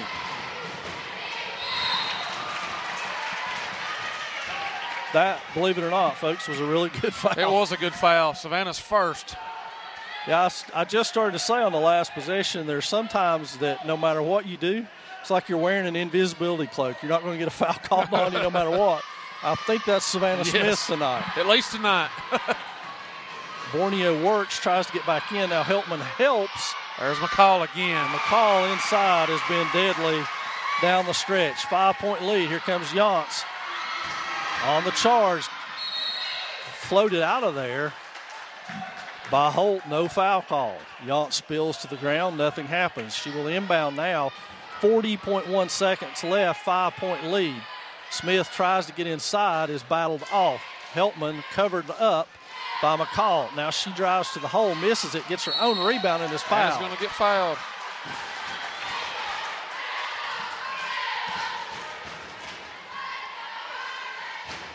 We should be shooting free throws at this point. Should Two of them, I believe. Yes.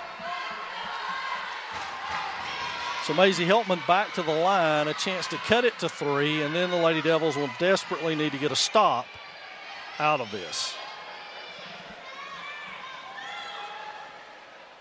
Knocks it down. I think that's Maisie's 17th point. And timeout Swain to set the defensive look. And Heltman will have a second one coming as the lead is 4 here. It'll be a full timeout. We'll stay right here as we're getting ready for the wrap-up of this one and try to tie some loose ends up. Foul-wise, everybody's okay now that Collins is fouled out. So they can go ahead and commit a foul to go to the free throw line should they need to. Is there anybody in particular that they could foul that might help out? Well, it looks like McCall is 2 for 6 on the night. Houston is 0 for 2. Jordan Carter has not taken any, and Green is 2 for 4. So kind of stay away from Green. Outside of that, anything's game. Yeah, anything's game. That's right. Realistically, the best thing to do for the Lady Devils would be to play those passing lanes because it's not been called the last couple of times down. And see if they can come up with a steal here and work the ball down court and get this thing tied up. Heltman will have a second one. It'll make it 3 if she does. But realistically, Lady Devils have made 1 3 tonight. And I think Highlands has made 2 by my count. So this has been an in-the-paint game. And I don't think either team's going to be wide open for a 3. I don't think Highlands wants to take a 3 at this juncture. Heltman's second one on the way, 34.3, and that one is good as well. And Becca Wolf is going to check in for Hannah Epperson for defense. And so now to inbound it will be McCall. And she finds Green back to Carter, and that'll be on Heltman, but that's okay. We said that's what has to happen. It's her third. But at this point, it doesn't matter. We're in the 1-and-1, so to the line will go Jordan Carter. She's not attempted any tonight. And Epperson checks back in for Wolf. And Heltman's going to take the inside position on this defensive rebound. It will be Jordan Carter, who is a sophomore for Highlands, 27.5, and that one is good. So back to 4 for the Highlanders. And she will get a second one for her troubles here. It is on the way, and it is good as well. So here comes Yance down the front court. She turns the corner, is going all the way to the hole, and that's good by Ashton. And now back to pressure defense. Oh, almost. Golly bum. Borneo into the front court. Somebody's got to foul her, folks. They got to get her. And there you go. They're going for the steal. If it hadn't been called, we had the ball. That's right. Pretty much what you got to do. That's 4 on Ross by my count. Yes. But as we said before, alluded to, it's really irrelevant at this point. There's 11.6 left in this one. Swain trails by 3. And the freshman Haley Borneo, who has 3 points on the night by my count, will go to the line. She's 1 of 2.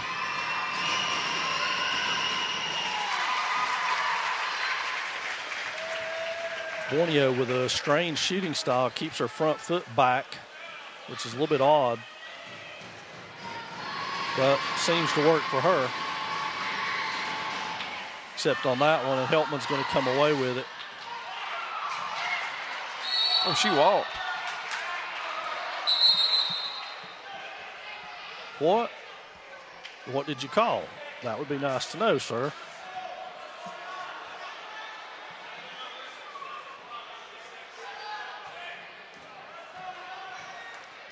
So he called, I assume, a travel. I think a travel.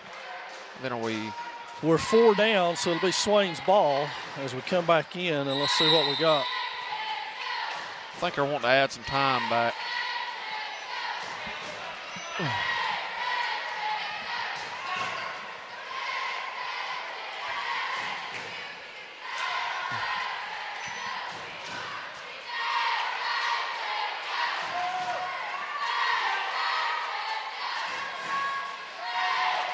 That's exactly what they're doing, is adding some time back. 7.2 is where we're at. Swain will inbound it. It'll be Heltman to do the honors. As she goes deep to Yance. Fly pattern on the go, and Yance gets fouled. Oh, my gosh. Again. Is spilled onto the ground. No foul called, and now Highlands is going to win it. 52-48.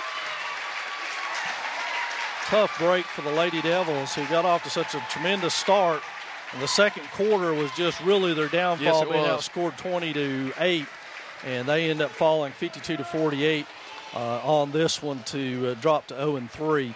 We'll be back in just a few moments. Keep an eye on your clock on the screen. We'll be back for men's action in just a few moments.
So about 4 minutes before tip-off here, and Jeff, as we alluded to prior to this, we got all these seniors on this team, a very experienced team, and in the trials and tribulations of the Smoky Mountain Conference and the type of non-conference schedule that Swain has to play, it's very advantageous to have people who can go into another arena and keep their cool. Oh, gosh, the experience as a coach, that's what you want more than anything else, more times than not. To guys who have been there, who have done that, who know what the environment's going to be like, and not to mention how each other plays and how they feed off each other. That's huge. I think the biggest key for the Maroon Devils, despite this huge senior class, is senior Zeke Bradley, the 6'6" forward for the Maroon Devils. I think they want the light down. So the 6'6" forward for the Maroon Devils, who scored over 300 points last year as a junior. He's up to 800 as a player. Probably will get 1,000 barring anything crazy going on. But to me, and I showed the stat to you and you were surprised by it, the biggest stat for me last year was he had over 200 rebounds and over 100 assists. That's absolutely unbelievable. When you look at a guy, especially Zeke's size and where he likes to play, his ball handling skills and the way he sees the floor and his vision, it's phenomenal. I agree, and the funny thing about it is in looking back and researching it, Ray Smith pulled that feat off in 2013-14, and we all know what kind of athlete Ray is and was and what kind of basketball player. To be quite honest with you, Jeff, and I know you've seen a lot of basketball here too, the year that Ray put together, that senior year, may have been one of the best all-around seasons I've seen put on Swain basketball. I was helping Scott that year, and just the things that we asked Ray to do was just ridiculous. He had to do everything. If he came off the floor, we were in trouble. Yeah. Well, Zeke's not quite in that boat, but he has put together similar numbers very quietly, and I look for him to have a big season this year. He led the Maroon Devils in scoring in their opening win at Blue Ridge with 17. And so, I'm intrigued to see how much growth there's been in his game. Yeah, I am too. I'm interested to see exactly how the offense goes through him again this year as well, to see if he's going to be more down low, if he's still going to get out on the break and go. And we've been astonished through the years just his ability to move the ball up the floor in a Kevin Love type pass. Tremendous outlet passes. And to be honest with you, Coach McMahon really doesn't have a point guard on the floor. He has the shooters that he has surrounded Zeke with that opened up the floor for him. But aside from that fact, Jeff, I think one of the interesting things to me, too, is that this is a very tall, lean, long team. Oh, gosh, it is. I mean, when you look at the two Waldroop boys who played football for us this fall, and they're very athletic. They can maneuver their body around really well, cover a lot of ground. Then you got Gage Southerns, who can really get up and down the floor, and he's a tremendous athlete as well. It's a really good complement of abilities coming off the bench. They've got Jack Stuckey, who's 6'4". They've also got Nick Millsaps, who's 6'7", listed. I think he's probably a little taller than I passed him in the hall today, maybe up to 6'8". Aiden Pond, who's 6'4". So they've got a lot of height, a lot of length coming off that bench when it comes down to it. So be interesting to see how this unfolds for the Maroon Devils, who really should challenge for conference championship. Yes, they should. They're probably one of the favorites for sure. Well, we're going to step away and do our starting lineups.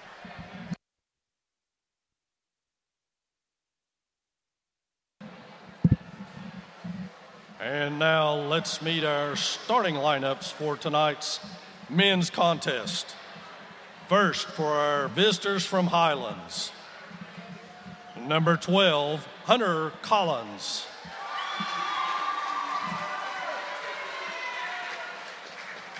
Number 13, Jake Billingsley.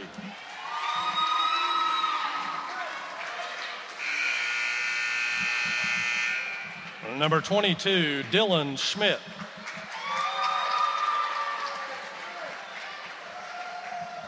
Number 23, Destin Gerhardt. And number 24, Matson Gates.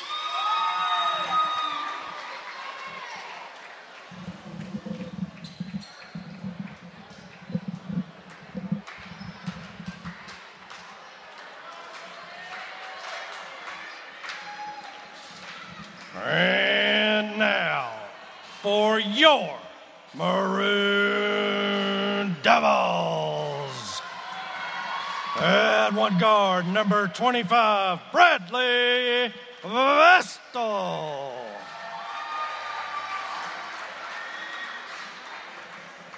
At forward, number 21, Hunter Call. Your other guard, number 20, Gage Southers. At the other forward, number 15, Jesse Walrus. And at center, number 12, Zeke Bradley.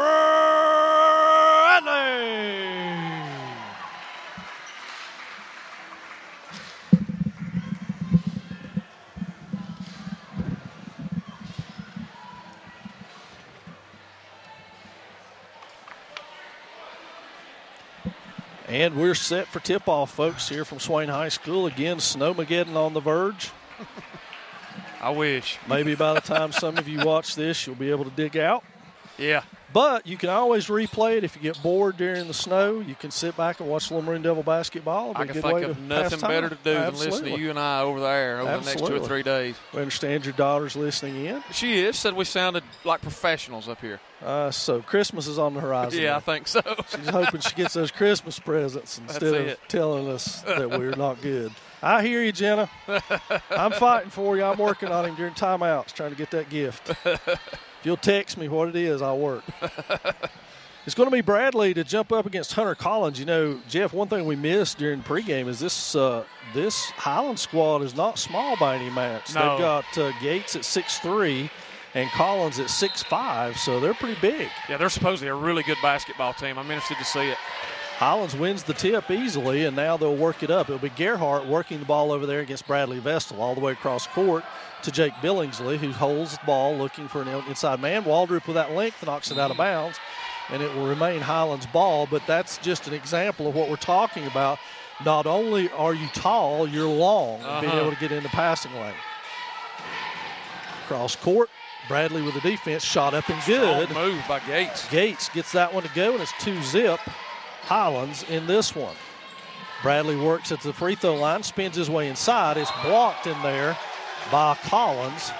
Bradley finds himself on the floor, no foul called. It'll be Gage Southers to inbound for the Maroon Devils now. Bradley gets the inbound play. He looks cross court to Waldrop. 3 on the way from Knocks Jesse, it down. and that's good. Boom. Assist by Zeke. So Jesse Waldrop adds the three-point shot to his game. And that makes the Maroon Devils even more dangerous. Vestal working on Gerhardt out at the timeline. Passes cross court over there to Schmidt, who works back across into the corner to Gerhardt against Hunter Call now. Picks it up, sets it down. Took the liberty with a step, but no foul, no walk called. Southers rakes that ball around and almost catches an elbow to the mouth. And that was on the way from Gerhardt. I remember him from last year, that lefty. Got to too. He hit several threes against us last year here. And the net is stuck, so now Swain will inbound and work it up court. 5-3, Highlands leads it. Waldrop walks it across, finds Call on the wing. Call is not guarded by Madison Gates, who prefers to stay in the paint. I think they're shading a 1+1 to Bradley. That's what it looks like. So Hunter Call with the first shot he takes of the game, and there's Waldrop with a rebound. So great home start for Jesse Waldrop, who still works it out on the perimeter. Now will hand off to Southers. Southers guarded by Gerhardt.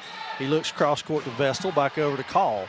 Call's got to keep shooting that and make Matson come out. And Hunter knocks that one down. I don't think that strategy is going to pay off very well for Highlands, because Hunter can really fill it up from out there. Vestal almost with a steal, gets it. Now we'll pass it off to Southers. Southers streaks into the front court. No look pass to Waldrop. Oh, my goodness. And Waldrop lays it in off the Gage Southers pass. No look. And Swain back in front, 8-5. There's That's a picked steal off by Waldrop. He goes in and lays that one in. The and Jesse Waldrop show is off to a hot start.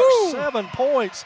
The Maroon Devils race out to a 10-5 lead. Timeout Highlands. It'll be a 30, so we'll keep it right here. What a start for the Devils. Unbelievable, man. I'm telling you, Jesse Waldrop is all over the place. That pass by Gage right there was unbelievable. Yeah. Wow. What a no-look pass. And the great thing about it is at home on the Maroon Devils Network, MaroonDevils.com, you get to rewind that and enjoy it again. Right. And what a pass it was. He looked off the defender and hit right in stride for the layup. So Jesse Waldrop with 7, Hunter Call with 3, and that, to me, shows the strength of this Maroon Devil club. Yeah, anybody can do it probably at any given point, any night, so that's great. And we played up, which we should, Zeke Bradley in the promo, and Zeke is yet to score, but the Maroon Devils have not shown any weather wall from that at all. That's right. Gerhardt now walks into the front court against Vestal. And they work it all the way to the corner. Bradley loses that one, and it goes up and in again by Matson. So good inside-outside move there. Vestal into the front court, finds Southards to the corner, and Waldrop goes in, and there's that two-man, and that's blocked again by Collins. It'll remain Swain ball. Coach Brett Lamb for Highlands, he's a good coach, and he's got a good strategy on Zeke tonight so far. Zeke overcomes the double team, misses the shot, and that's pulled down by Collins. And now walked into the front court by Billingsley, guarded by Hunter Call out at the S. Gerhardt with it, Vestal right in his pocket. He works it to his left, now skips it inside. Matson again, and he blows through Southards to lay that in, and Matson Gates was 6 of the Highlanders' 9. Southards on the wing, guarded by Gerhardt. Vestal tries to improve, goes inside, kicks to Call, who again is being left open. And Hunter Call with 2 3-point shots, 13-9 in the first. We're at the 4:30 mark in the first period. That's Billingsley working on Call, trying to get it inside. That's Waldrop with another steal. Tries to get it ahead. Bradley comes out of there with it in amongst the trees, and he is fouled over on the sideline. 23. Gerhardt, his first. Take your tank top off, Nick. So Nick Millsap's the first Maroon Devil off the bench, and he's going to get Hunter Call. Trying to get size on the big size boy. Matching up with Madsen Gates inside. Well, he's got it. Look at Nick standing next to him. So Vestal guarded closely. Millsaps will be an outlet now, as Gates does not want to come out and guard, but he's going to have to. As Millsaps goes straight in, gets an offensive rebound, and is fouled on the play. That's going to be on check that. Gates. So strategy for Coach Scotty McMahon and his staff right away to insert Millsaps to draw Gates to have to play a little defense. And a free throw. Attaboy, Nick. 14-9 now with 4:10 in the first period of play from Swain High School. Knocks him down. Gerhardt with it. He'll bring it into the front court. Bradley Vestal will pick him up. Skip pass down the low block to Dylan Schmidt, who works against Southards. Raked out of there by Vestal. And now it's a 3-on-1. Bradley goes all the way in, and it's batted away by Schmidt. But it'll still remain Swain basketball after that. Gage Southards will inbound it underneath. He finds Bradley out top. Right back to Gage. Nope. Vestal working inside, running one-hander off, but look who's there. And we got 2 fouls just like that on that's Gates. Big. Yes, sir. Millsaps with a big offensive board, and right off the bench is Drew Chalker, who is 6'1" and a lot thinner than Matson Gates is inside. Just a great coaching move there by Coach Scotty, putting Nick in. Wow. And so now Southards will inbound, 15-9 your score, 3:27 in the first. What do we got? What in the world? 55, got Nick. So Highlands with the ball now, and it will be Destin Gerhardt who will bring it up. That's up top to Schmidt inside. Gerhardt thought about it. They go skip pass to Chalker, who penetrates, takes the shot over Bradley, and that is out of bounds. Thank you. Off of Highlands. So now Bradley will set the offense, guarded out there by Hunter Collins. He gets the give and go, pump fakes, goes up, foul, no call, but gets his own rebound and sticks it home.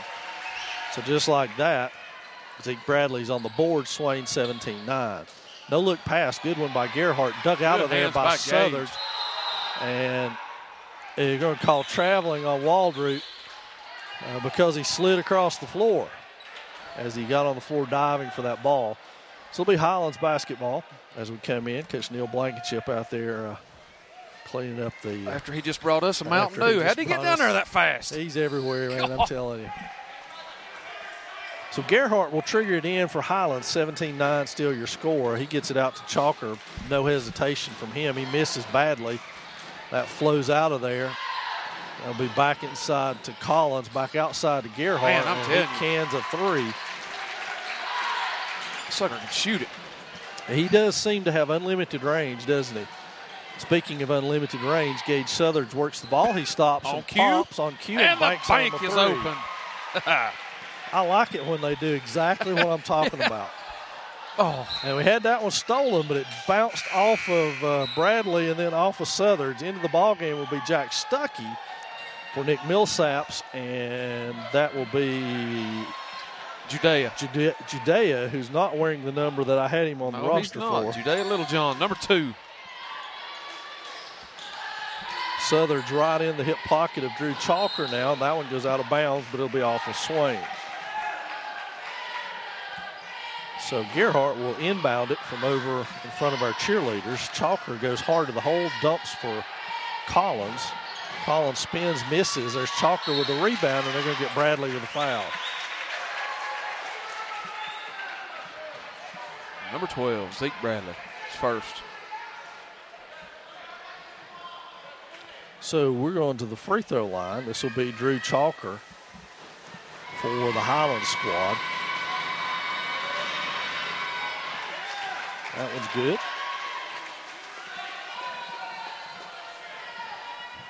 And honestly, Jeff, this Highlands squad is probably the favorite in the Little Smoky this year. They're a very good squad, as you can see already. And that one pulled down by Vestal, but punched out of bounds by Chalker. And it will go Swain basketball. Bradley to inbound to Vestal. And that one's over to Littlejohn, who works it on that wing, kicks it back to Southers. Now he has Gerhardt's full attention. Vestal works the screen and roll, goes the opposite way, steps through, gets it to go up, doesn't get it to go. Gage Southers digs around in there, gets on the offensive rebound, then backs it back out, fires a three, misses it. Bradley with a rebound, backs his way in, and he got fouled by Collins. So as active as this team is, and I mean we're 20 points already in this first quarter, they eerily remind me of the team we had a couple of years ago with Phineas and that crowd. Yeah, just get up and down the court, score a lot of points, and play hard. A lot of people can score the ball. They don't have to take time to set up one person or another. You got it's better just almost to be freewheeling. You know what I mean? Yep. So Zeke will go back to the line for his second here tonight, looking for his third point overall. And he's got that one. And now here comes Destin Gerhardt up the court for Highlands. Again, working with Vestal. Vestal takes a swing at it, tries to get a hook in there. Backdoor cut, nobody touched it, and it'll be Swain basketball.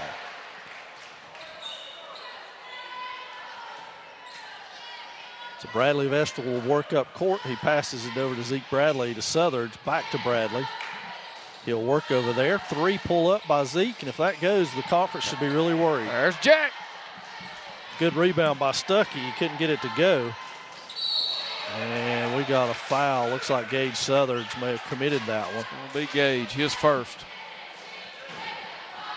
And that's going to be Dylan Schmidt, a junior, at the free throw line for Highlands.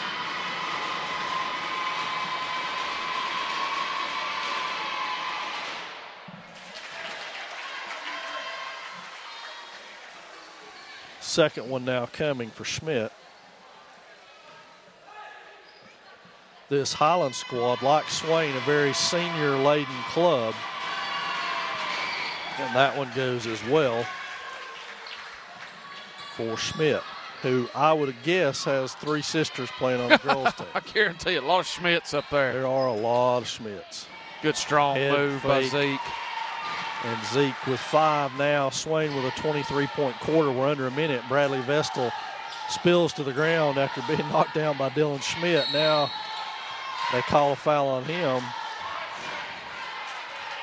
Bradley's first. Team 4th, I believe. So the inbound to Billingsley, who walks it up. Jack Stuckey will wait for him at the top of the key. That one is picked off by Southards, and he is fouled on the play. That's going to be on Schmidt. 22 blue. His first, team 4th. So we say, dear Lord, please don't let us be in the 1-1 already. If we are, you and I may not get home for the snowstorm. Little John on the wing, works it back across. Nifty behind the back move to Stuckey in the corner, back to Vestal up top. Beats his man. Vestal all the way to the hole, doesn't go for him, and it's pulled out of there by Billingsley. And Little John with the foul with 21.9 remaining in this first period of play. Destin Gerhardt will control the ball. And right on cue, he almost dribbles it out of bounds. Chalker inside to Collins. Spin move. Collins shot up and good. Good little move. We're down to 2, down to 1. One last Bradley shot. Oh. Good if it went, but Gave it didn't quite go. So that's going to do us through 1. The Maroon Devils have a 23-17 lead.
Second half just about to get underway. Maroon Devils will retain possession. They go with starters back in the lineup, as does Highlands, except for Matson Gates, who was their most effective player in the first quarter. So Swain will inbound the ball to Bradley Vestal. Looks for Zeke down on the low block. Swings it back to Jesse Waldroop. Back to Gage Southern. Phenomenal first period for Jesse. Yes, he did. Hunter Call on the drive back inside to Bradley. Good low position. And just drops it home. Was that Hunter with the assist? That was Hunter with the assist. Sure we get him that. So Gerhardt working off a screen, and they're going to call on Highlands. Nope. White 25. Bradley would be his second. Vestal, let me clear that. Not Zeke. So at the table will be Colby Taylor. He's going to check in for Bradley Vestal with the 2 fouls.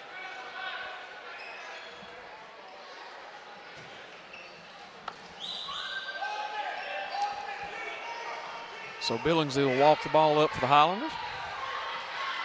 Chalker to set the screen, and they work off of it this time.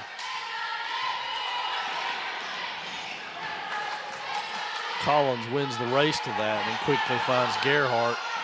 They'll walk it up. They're trying to screen Gerhardt off of a couple of different people there. It spills around. Colby Taylor's going to save it. Yes.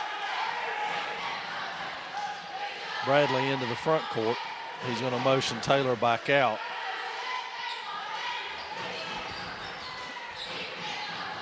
Bradley again working. He goes inside, and that's going to be a foul on Collins.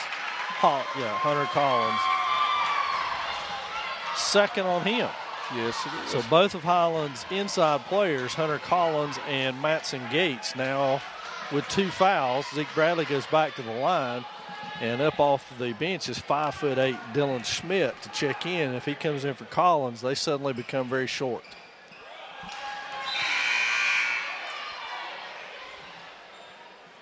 And he does. And they do. So that's huge. Yep. Throw it to Zeke every trip. Considering that Nick Millsaps is at the scorer's table, we're about to get really big. Really big.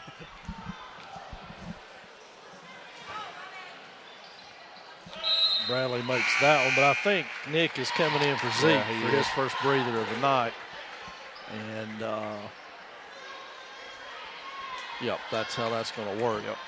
So Gerhardt will work his way up front court now.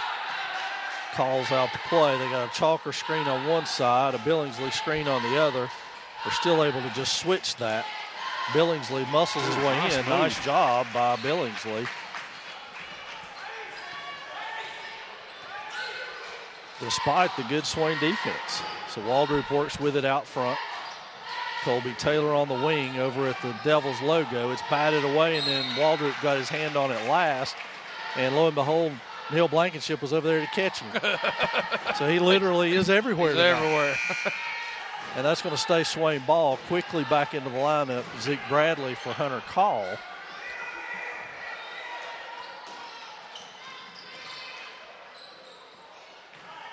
Bradley works it up, and no, that is not backcourt on the inbounded ball. Southers with a quick trigger, it goes. Doesn't fall. That's Waldrop there again. Bradley with it again. Right up under. And there's just all sorts of small people in there now, Jeff. Whoo!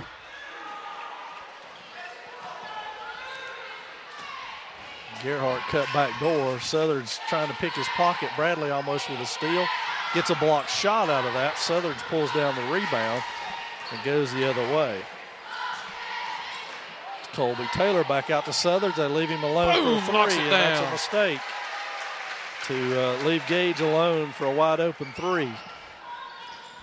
31-19 your score now. The Maroon Devils starting to exert a little force on the Highlanders. Shot on its way. Bradley able to tip that. Chalker rather, saves it. Colby Taylor behind his back with it, loses his dribble, gets it back, now steamrolls over. Southers was so wide open he lost the pass. Now he's just going to shoot it again. It spills out of there. Bradley gets the rebound, calms everything down just a little bit. Oh, fake shot. 3 seconds on Nick. And that's going to be Hunter Call back into the Swain lineup for Millsaps. So Swain goes small again to match up a little better defensively.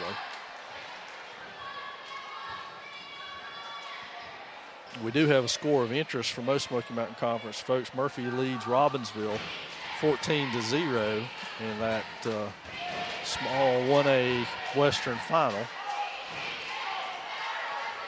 Tarboro apparently leads everybody. I watched some tape on them. They're ridiculous. In every classification. Ridiculous. I think they could win a couple of those. So it's Billingsley working on Call over on the wing. Spin move, nice one by Billingsley. Back up top to Gerhardt. He's got Waldrop, kicks it inside, nice pass. Yes, it was. Good cut by Chalker. Hunter Call to the hole, and he is fouled. See if he gets the NBA continuation call or not. Number 10. Nope, he's going to get 1-1 out of that. So Call to the line, and we've got Jacob Waldrop set to check in.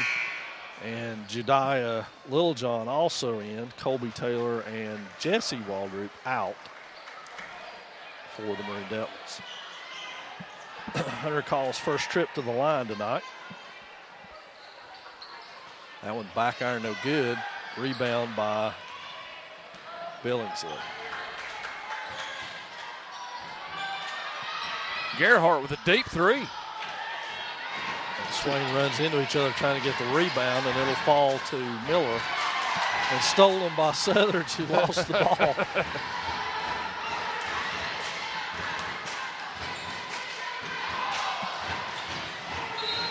And that's out of bounds. As Jacob lost his dribble, Swain's going to take a timeout. It's going to be a full, so we'll take it with them. We'll be back.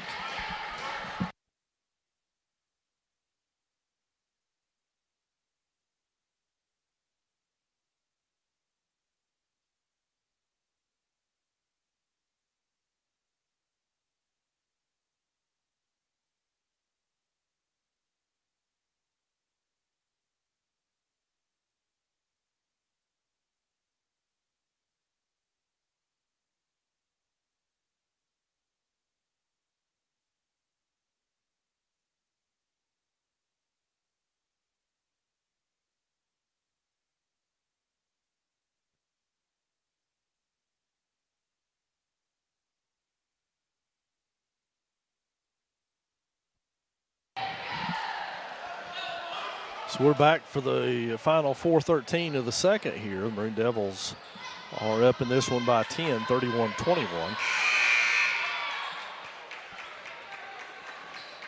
Zeke Bradley with 10.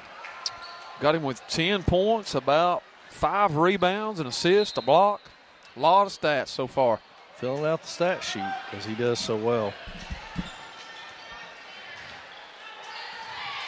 But this is felt far from a Zeke Bradley dominated performance absolutely. in terms of this game. It's for sure. Clearly the Maroon Devils have done what they wanted so far. Matson Gates, the most effective Highlanders, up off their bench and back in. Hunter Call with a steal. He has Little John ahead, tries to thread a bounce pass in there, and it bounces off of Gerhardt. So Gates will check back in now.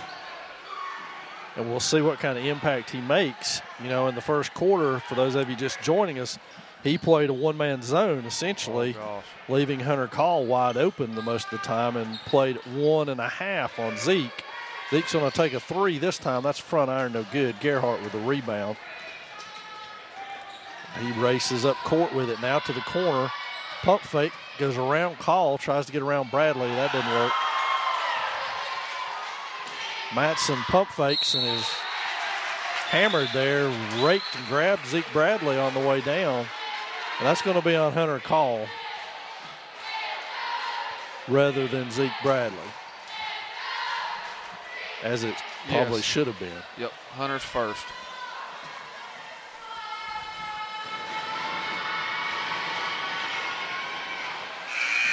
Matson misses his free throw. And Millsaps is going to get Bradley. Even though it wasn't a foul on Bradley, they're going to give him a breather anyway here. With 3:28 remaining, Millsaps in the game. So that one's good for Gates, and he now has 7 to lead the Highlands squad. And they're going to press a little bit. That one's to Call. He bounce passes ahead to Millsaps. Finds Call again, and now Waldrop will set the offense. Southard's thought about it but didn't. Now penetrates around, kicks it to Littlejohn. Call in the corner, 3 on the way, rattles out, but there's Millsaps. Oh, boy, is that kid all right under him? And they spill to the ground, and that's Chalker on the bottom of that pile. So it'll be Highlands basketball. I lost old Chalker there for a minute underneath Nick. Yeah, I'm afraid he almost lost himself there for a minute too. So Gerhardt now with 3 minutes and counting in this half brings it up. Gates tries to go to work on Millsaps, and that had nothing going for him there. Millsap steps in and cuts off that baseline very nicely. Now we'll just stay in the lane and clog it up. And they go inside. He gets the shot up and in by Billingsley, and that was a good pass out there by Schmidt. Bradley and Waldrop back up off the Swain bench. Southern walks it across, back ahead to Littlejohn in the corner. He spins around it, running layup is off. Waldrop almost got the rebound, but Chalker's there. And here come the Highlands squad racing in. Ball fake up and off. Millsaps and Waldrop battle in there. Let's see who that foul's going to be on. Number 4. It's Jake Waldrop. His first. So it's going to be Jesse Waldrop and Zeke Bradley back in. They've got Jacob and Hunter out. So Millsaps and Littlejohn will stay. And it'll be 1-1 for Matson Gates, who hit 1 of 2 earlier. First one on its way and good. Gates up to 8 points now by my count. Yep. And we'll get another one.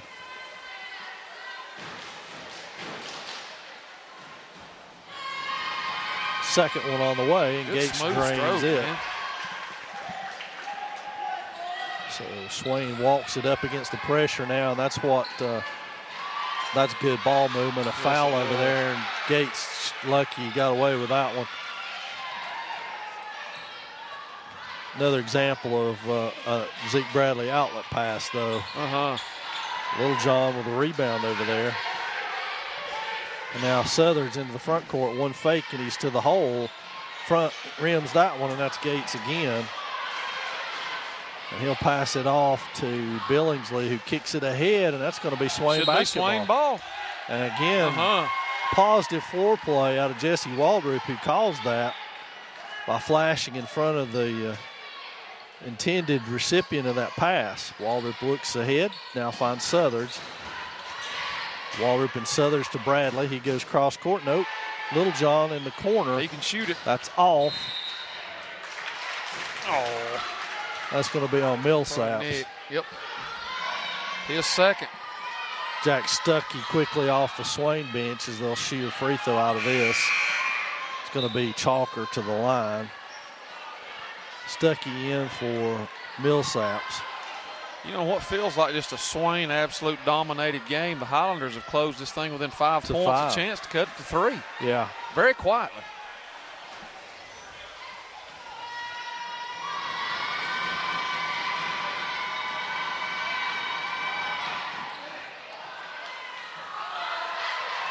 Big rebound by Jesse. Southerns to Bradley, back to Littlejohn. Shot is good. Assist from Zeke. Knocks it down. Gerhardt's third three. Yes, sir, he is. He's a player. Woo.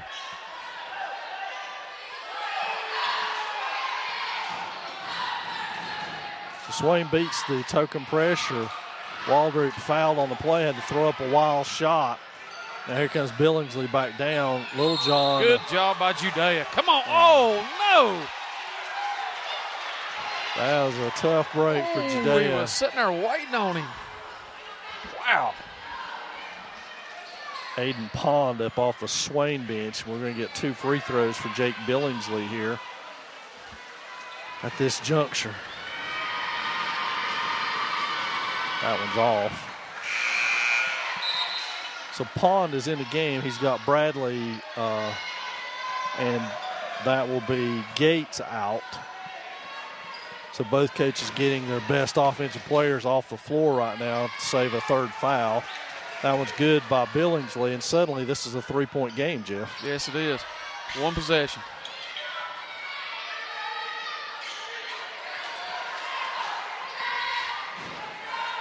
Swain gets it across. Gage from the L. Stuckey in there fighting for it. It falls to Littlejohn. Waldrop with 3 on the way. Oh.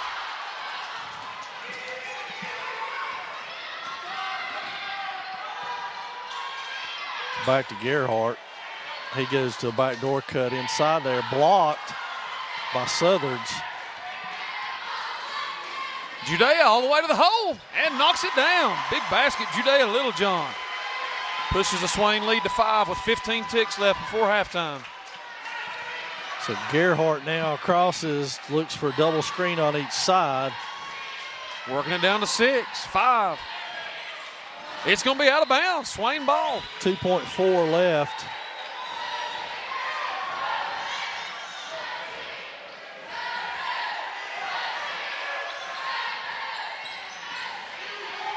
Oh, that's a foul. That is a foul. He shoved him in the back. Wow. No call. No call. Wow. So that's going to do your first half of play with the Maroon Devils leading at 35-30. We'll be back with the second half in just a few minutes.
And we're back, fans, ready for second half action here. The Maroon Devils 5-point lead. And, Jeff, as you alluded to there, midway through the second quarter, it seemed like it should be more than that. But this Highlands squad not going away. They're not going away. You know, it seemed like we were up 20, and they just kept chipping. Before you know it, you look up, and it was a one-possession game. Yeah.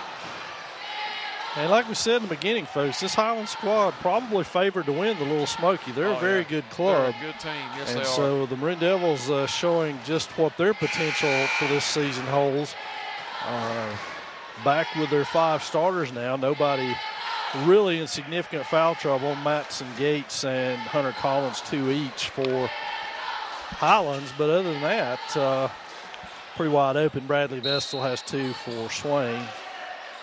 Nick Millsaps and Judea Littlejohn with 2 each for Swain. And now the Highlanders are going zone here. Full zone, yes they are. Big man still out. There's Bradley, moves his way around. Nice up and under. Nice duck under right there for the big man. And Bradley gives Swain a 7-point advantage. Inside is Collins, and he lays it in. So Collins only with 4. Little 2-2-1 zone press. And they get out of it. Bradley on the wing fakes a 3, looks for cutters, cross court to Southards. Fires one at Vestal's feet. Bradley, good hands to catch it.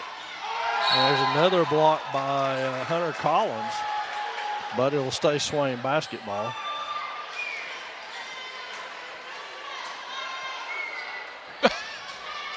So Southards with the easy way to get it in. I thought he was going to pull it. He just dropped it right off Jake Billingsley's back and stepped in and take the ball. They were so content to front Bradley. Waldrop over on the wing, works inside, nice pass to Bradley. That one rattles around and out though, and pulled down by Billingsley. Gerhardt on the break inside of Collins, and Collins runs into a little traffic trying to turn around. Chalker takes that one off of the hands, and now Waldrop all the way steps around it. Oh, no way he set. Oh, my gracious. Oh, no.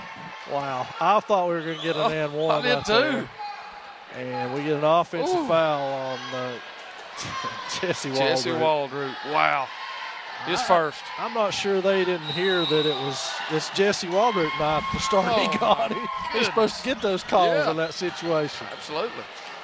Another turnover by Highlands puts Swain into inbounding again against three-quarter court token pressure at this juncture, just to force the ball out of people's hands and slow Swain down a little bit, maybe make them throw it away.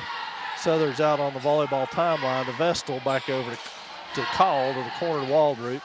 Punched out of there by Collins, and it will remain Swain ball. Collins is doing a nice job in there in old Gates' absence. He's pretty active in there, getting his hands on a lot, a couple block shots. Well, I'll tell you what the key though is, Jeff, is that he is not having to guard Bradley. Yeah. He's helping. Ooh, there's a big 3 from Gage. He's helping, and when he does, he's able to come and block those shots from the offside. He's not going one-on-one with Zeke and blocking shots. Steal by Gage.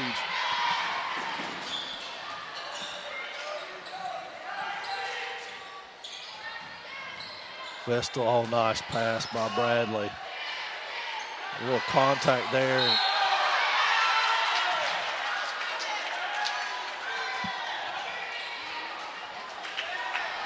And that's going to be on Zeke. I got 2 for him. Is 2, that right? That's what I've got. What did we get a whistle for? Millsap's in. So it's going to get Bradley out. And so Highlands inbounds, Swain up by 8. Vestal pressuring Gerhardt to go one way or the other, and now he's got him turned off, and Call is there to intercept that one. So Southards walks it up now. Highlands in that zone that they've been in since start of the second half. Gage Southers inbounds it to Jesse Waldrop. He switches sides over to Vestal to call.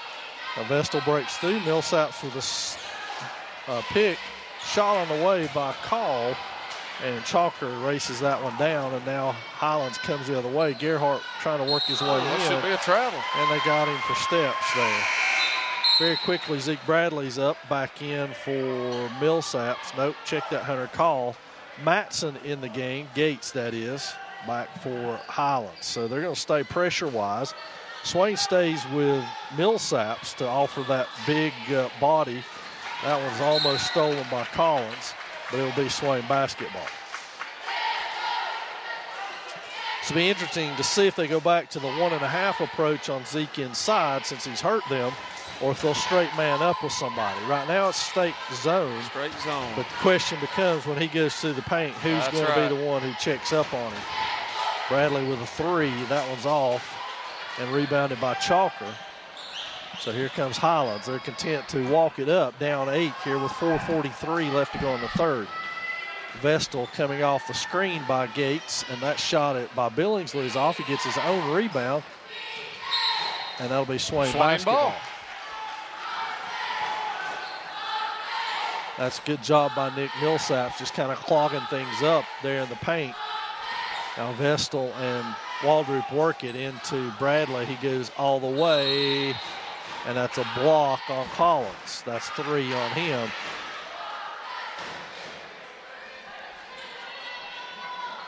That'll send Zeke to the line.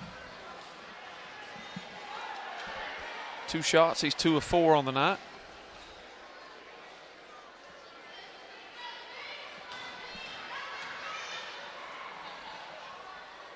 First one up and is good. It's 13. Yes. 13 points. Shooting for 14 here and a 10-point advantage for the Maroon Devils. That one rattles around and out, pulled down by Collins. Only his second rebound by my count of the night. And that's Billingsley going to the hole. Vestal pickpocketed that one. That's 3 on Bradley. And Littlejohn is into the lineup. Collins takes a seat for Highlands. Gates trying to post up Millsaps on the block. And thrown away out on the wing, it'll be Swain basketball. Zeke Bradley to inbound it.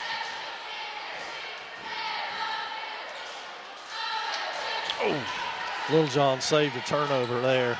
Heady play for a sophomore. Yes, it was. Southern's to set the offense now in Vestal's absence. Waldrop high on the wing against this basically 2-3 zone. Short. Ball fake. Oh, knocks it down.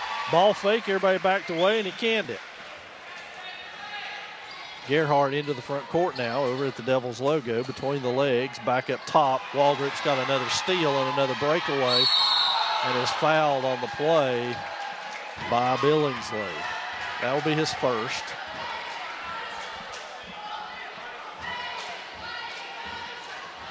So good play again by Jesse Waldrop, who's having an excellent night. Yes, he is. He'll go to the line and shoot a pair here, the chance to extend the Swain lead to 13. This is the first.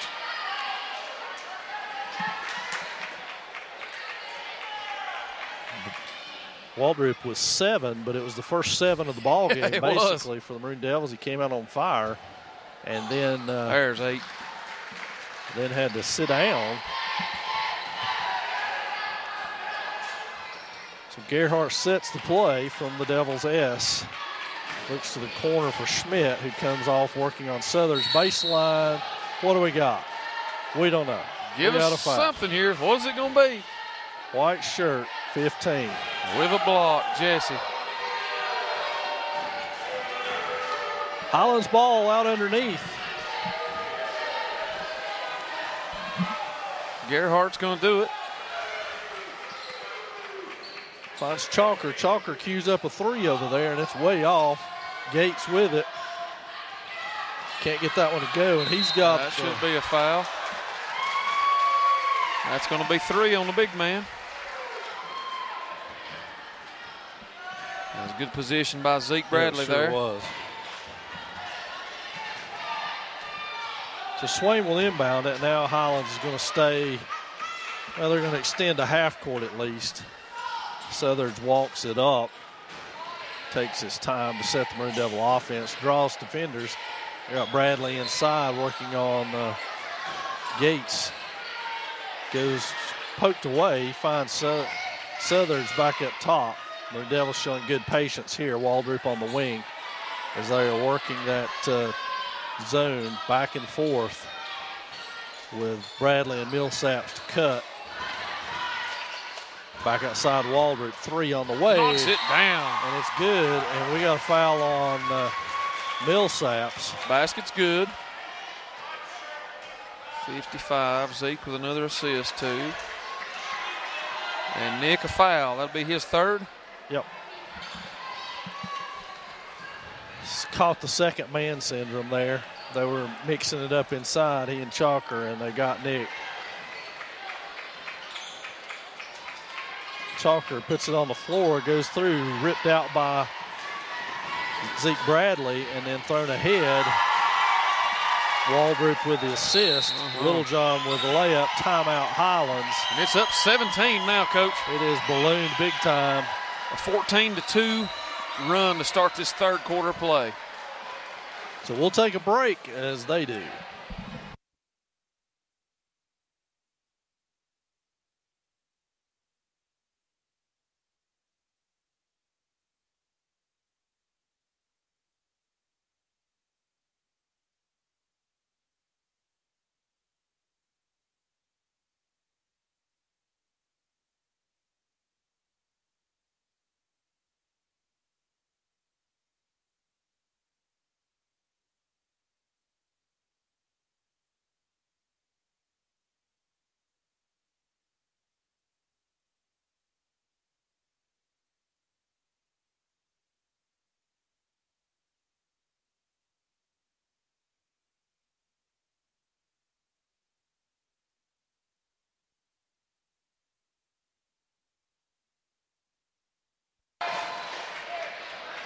So as we begin this final 2-minute stretch of the 3rd quarter, Jeff, the Maroon Devils have outscored Highlands 14-2 in this quarter and running out to this big 17-point lead.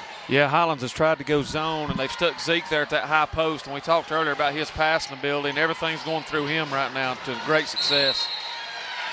And somehow we get a foul out of that. They're all 3 just standing there. It's on Waldrop. Golly. So that's 3 on Jesse. Yes. Millsaps checks out. Hunter called back in.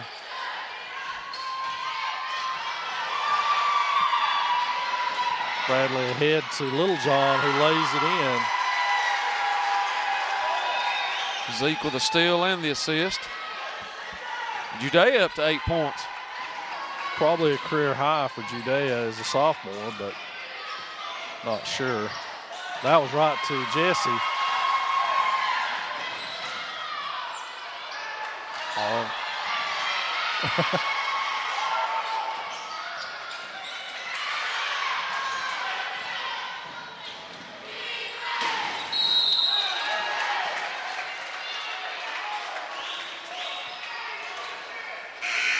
So what happened? I guess it went in anyway. I guess he's calling a goaltend because he smacked the backboard. I have no idea. The clock's running.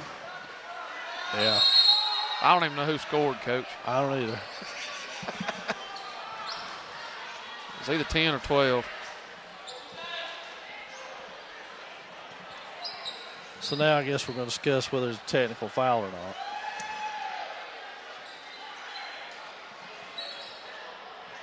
I don't know. I guess this is one of those times where if we were at our fancy new scores table, we'd hear the explanation, but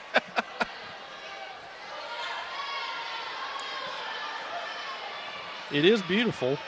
It is You should nice. come out and check the game from the other side. It looks much better than it does from our side. I'm going to give that one a chalker. So Jack Stuckey is in the lineup. The full court. Pressure is now full court. Zeke Bradley into the front court. Nice bounce pass to Hunter Call. Zeke's 5th assist. Oh, Hunter get a hand on that one, but can't pull it in. Good job. It'll stay Highlands ball here. They'll inbound it in front of the Gatorade water cooler. Jack Stuckey to apply the pressure. Collins with the ball now, working one-on-one against Bradley, which he has not done tonight. All 4 of his points have come when someone else was on him. Now you see why. Stuckey can't get to it. It's going to be pulled down by Billingsley, who is quite tenacious underneath. 35, Jack Stuckey. By my count, I got 7 rebounds now for Billingsley. That'll be Stuckey's first. His first. And send Billingsley back to the line where I've got him 1 of 2. 1 of 2, that's correct.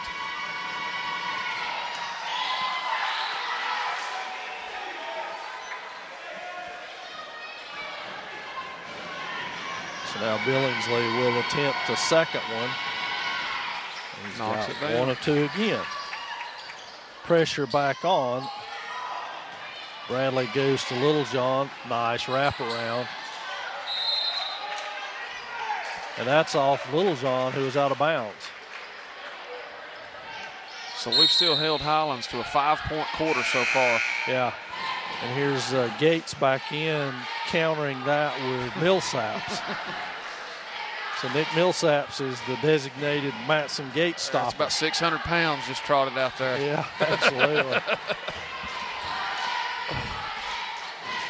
That's inside and good by Billingsley. Down to 35 seconds. Zeke Bradley puts it on the floor, brings it all the way up to beat the pressure. It's back to man for Highlands. Holy Somebody cow. hit the ground hard. Hunter Call pulls up, misses that one. Oh, golly. Gage was swiping at the ball and got a lot of jaw, I believe. Down to 8. Oh, my Lord. Ooh, my lands. Wow. I think we need to go to the video review on that one. Yeah, can they send that one up here? Challenge it, Scott. We'll look at it. Throw your red flag out there. Yeah.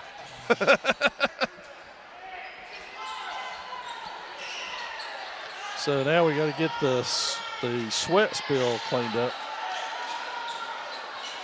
Okay, now I don't like that a bit.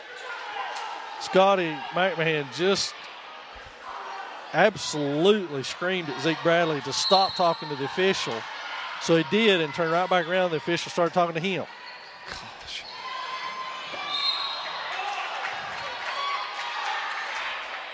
Hunter Call, his second. It's going to be 1-1, I think, now. So to the line with 2 seconds remaining will be Dylan Schmidt. He's 2 for 2 on the night. Those are his only points, I believe. And this is a 1-1 situation.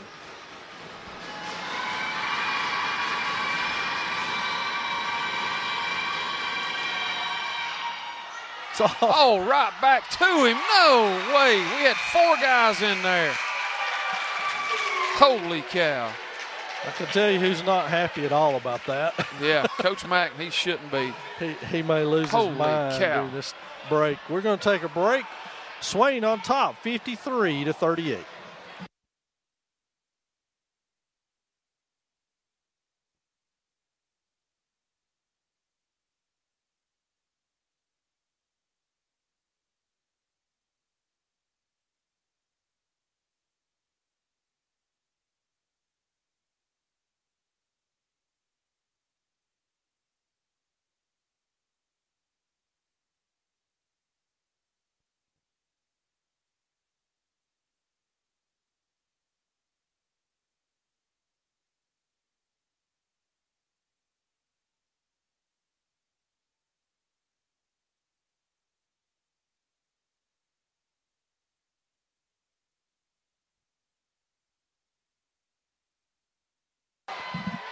So we're back for the final 8, folks. 53-39 your score. The Maroon Devils a 14-point lead.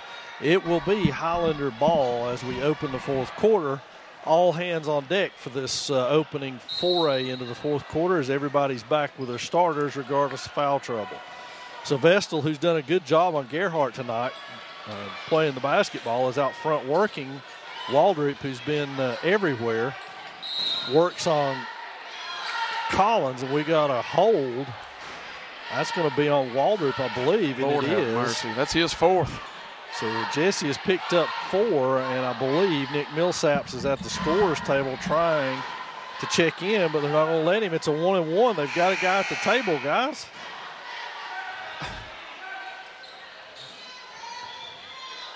So Millsaps is in for Waldrop, which is what should have happened. Yes.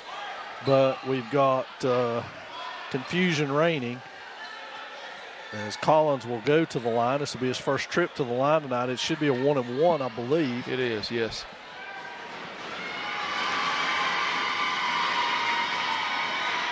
And that one bounces off. Bradley Vestal probably saved a timeout right there for Coach McMahon. So if they'd come away with another offensive rebound on that one, it would have been no good. Millsaps with the screen. Call turns, dumps it back to Millsaps off a foot. Picked up by Collins, who meanders around and then finds Billingsley. And now Highlands with another opportunity, their second consecutive, to cut into the Swain lead. Misfired pass, scooped up over there by Gerhardt. Back over to Billingsley, puts the ball on the floor. Hedged nicely by Vestal, and that spills out of bounds off Gerhardt. Whoa! Off of somebody for Swain. I don't know who that was off of. I didn't even see a white jersey near it. It wasn't. And that one's scooped up there by Nick Millsap. I'm going to give him a steal. And, Zeke kept it from going out of bounds. Now Call over on the wing, works off the screen. Uh-oh. Hello, boy, Nick. Millsaps with the bucket.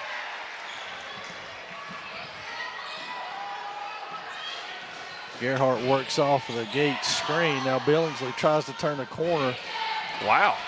Billingsley's become quite adept at just putting his head down and going around the corner. He made his mind up and went. Vestal weaves his way in and out. Over to Bradley. Bradley puts it on the floor by Collins into Gates, and we've got a block on Gates. That will be 4. Number 4 on Matson Gates.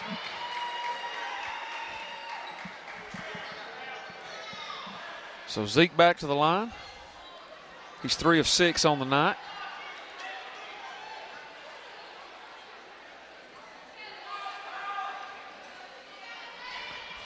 So Coach Blankenship out there again.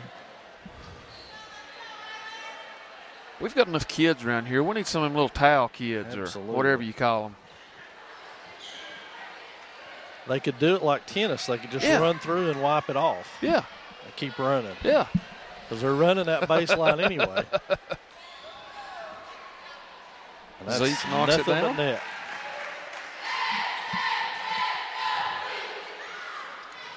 They'll have a second one now. Chance to push it to 16 for the Maroon Devils. Looks good. Just barely into this fourth quarter now. I think the biggest issue for Highlands at this point is the 4 fouls on Matson Gates. Billingsley directing traffic, looking to put his head down and go right again. He's going. There he goes. Lord have foul mercy. on the play. Woo. Is that on call? It's on call. Is. That's his third. Third.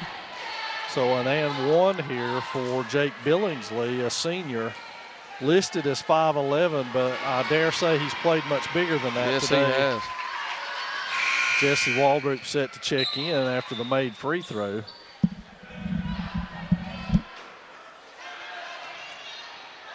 So 13-point lead, swaying back to its, well, no, they've still got Millsaps in the lineup. Bradley beats Collins, and that'll be Collins' 4th guarding.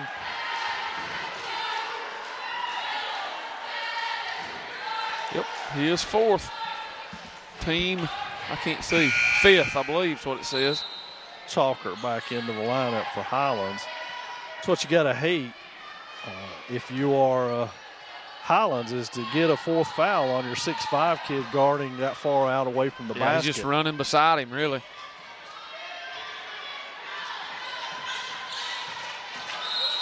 They may get Zeke. Are they going to get him?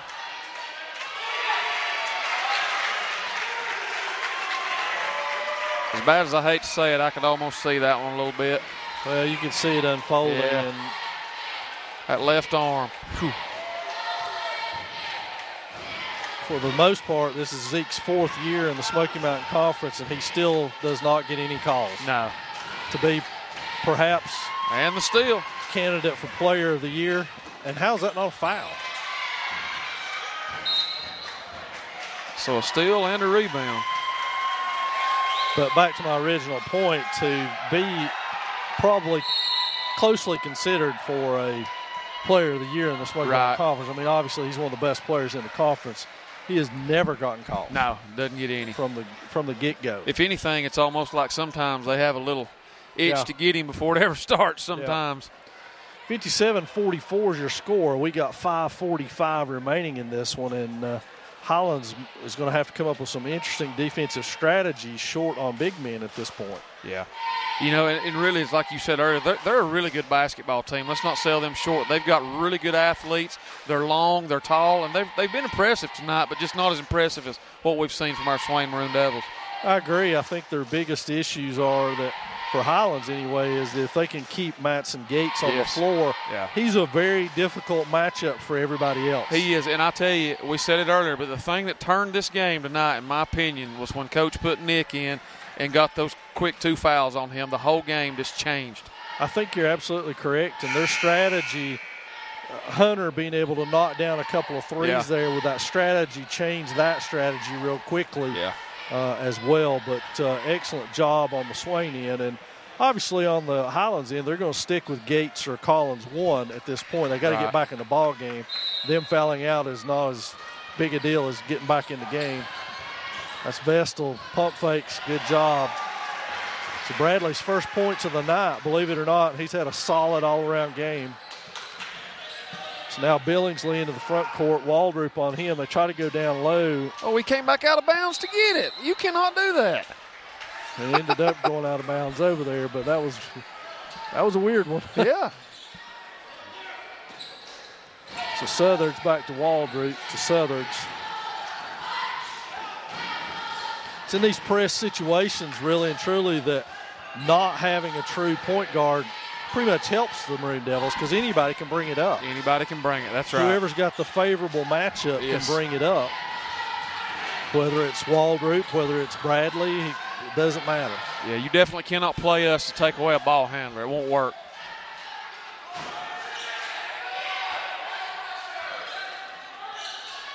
Swain showing a lot of patience here, and why shouldn't they? Oh, Nick.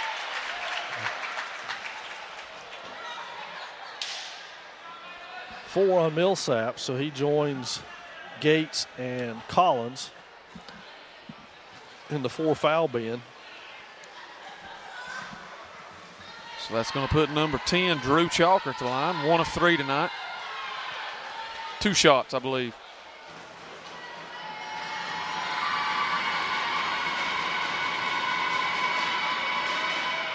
I'll tell you another big key in this game to me, Jeff, too, and we'll get a timeout to talk about this, and it merits talking about, to be honest with you, is, you know, Bradley Vestal just scored his first points of this ball game, but he's had a huge impact on this game defensively against Gerhardt, who again is one of their top players. We've seen him shoot from unlimited range, but he's made it hard on Gerhardt all night by being in front of him, and that's a tremendous effort by a senior who's used to scoring to be able to sacrifice the points to be able to put his team in a position to win. Right, and Bradley's a tremendous athlete, and I think one of Bradley's greatest assets that a lot of people don't know is he's really strong. And what I mean by that, he's not going to lay down on a bench and do a lot of weight, but the way he handles the basketball and the way he's able to body up to people, he brings a lot of strength out here to the basketball court. Yeah, and he's certainly done that tonight. It's not anything that's going to show up in the box score, but it's something that coaches love in that, you can stick him on the other point guard, and he's going to be able to hold his own, if not shut that other point guard down. And there he comes in with a big rebound. I love it when guys are staying right on point when I talk about it tonight. You've got a knack for that tonight. Yeah, they've been helping me out.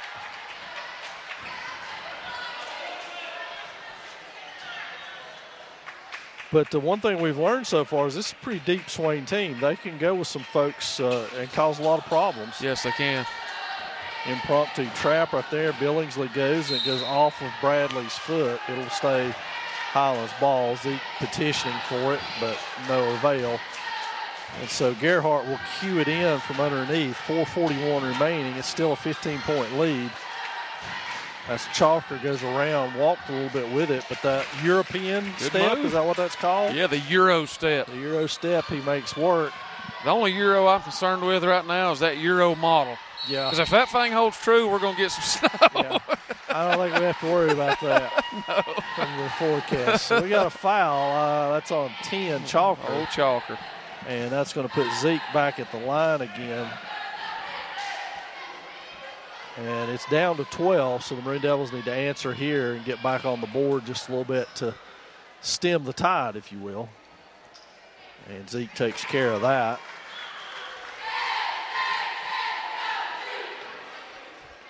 I have him for 18, possibly 19 right here. So Collins up off of the Highlands bench to check back in. That one's off.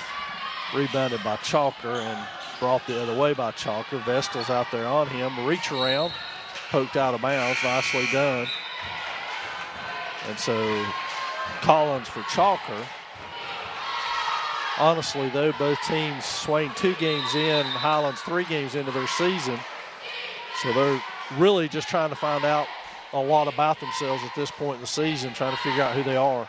Yeah, try to find up the right lineups to put out there with each other and your substitution patterns and all that stuff.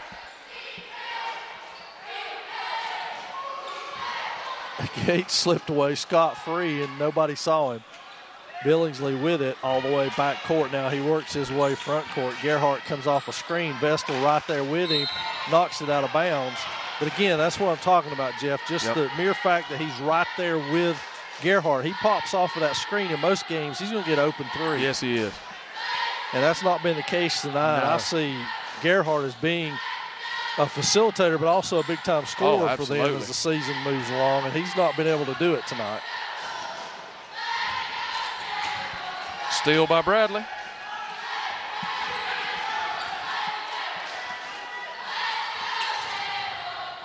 Millsap screen for Southards over to Vestal. Now Vestal will kick it to the wing. Millsap misses it, but he just goes right back after it and puts it in. Good job by Nick. I think he missed it first one on purpose. He may have. Get a little closer. Pad the rebound stats.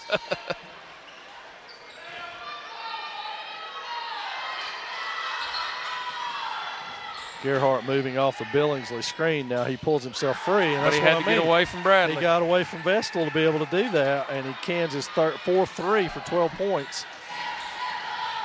Been held in check up until then. Vestal picks up the Zeke Bradley miss. That's poked away, and that's going to be all for Hunter Collins. That'll be number 5.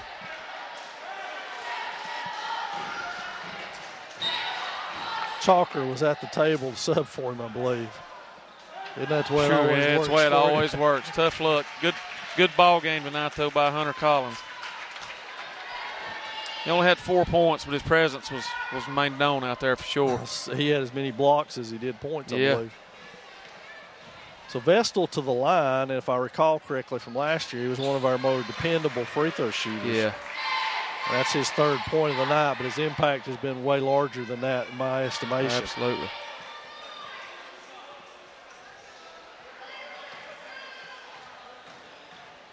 Vestal with his 2nd one on the way, and that rattles out. I jinxed him. Sorry, Bradley. That was bad. So Billingsley up top. He kicks it to the wing, back inside to Gates, and they're going to get Vestal, I believe, with that one. That's going to be 4 on him. Yep, it is. Number 4. It'll be 2 shots. Should be 2 shots for the big man. For Gates, who after the initial foray has only scored 2 points by what I've got. That's right. Hit 2 free throws, I think. Yep. Now he's got a chance for 2 more. I have no idea about the score. It's 13 point. Looks right, but I don't know. We got to get on that Wimbledon towel thing. Get with Coach B, see if he can't get something going with that. We'll have to pitch that to him and see if we can get that going. Boy, he doesn't waste any time. No, he does not. Wow. I didn't even have my pen ready to write down if he hit it or missed it. Get ready. Here comes the second one. I'm trying to slip in a sip of drink. And it's up, nice and soft, nothing but net. Timeout Highlands. It's a 30, so we'll stay right here with it. Worth mentioning that next week we're at Andrews on Tuesday. Ooh, that'll be a big one. It will be beginning conference play for these Maroon Devils, and that's a tough way to start. I saw they just beat Rosman. I saw that on the Twitter there. And then on Friday, we'll be back here with you. Jeff will not be. I will be. As Cherokee comes to town for another conference game before Christmas break. So be sure to tune in next Friday as we're with you. But you can keep up with these Maroon Devils all season long at maroondevils.com, your home for everything Maroon Devil. So tune in to that, and we'll have all the results for you as they come available to us. We'll certainly pass them along. Zeke Bradley to inbound. And now we've got clock issues again that we're going to talk about here. Yeah, it looks like Miss Joanna's checking the scorebook. Looks like there's a discrepancy maybe of some kind there. All right, he seems happy with what's up there now. So Waldrop switches now. He will inbound against the pressure. 3 minutes, 3 seconds. Bradley a Vestal trap out has of it. Gets mugged. And ends up going out of bounds. Good hustle over there by Dylan Schmidt. He poked it away but couldn't hang on to it. Jediah Littlejohn back up off the bench. He's going to check in probably for, well, I know we can't play with 6. I would think Nick to get some ball handling against this pressure. Yep.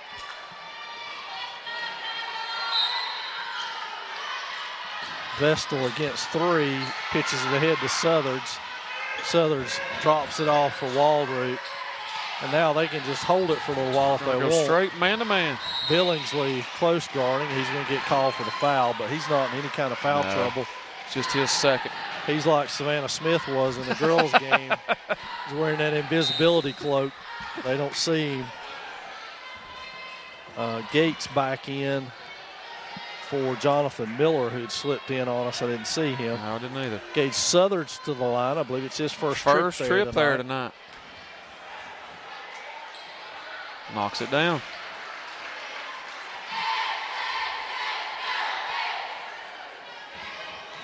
Southards with a second one coming. 2:47 remaining. 14-point lead now for the Maroon Devils. Gage with 11 points.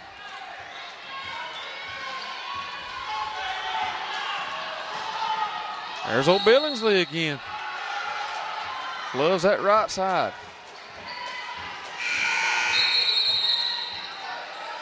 Well, who's he going to call it on? We got clock issues. It didn't start.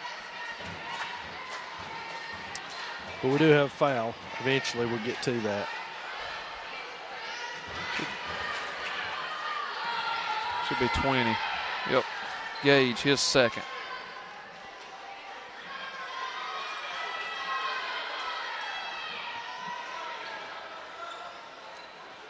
So it will be Jake Billingsley at the line. I've got him for 8 rebounds. Wow.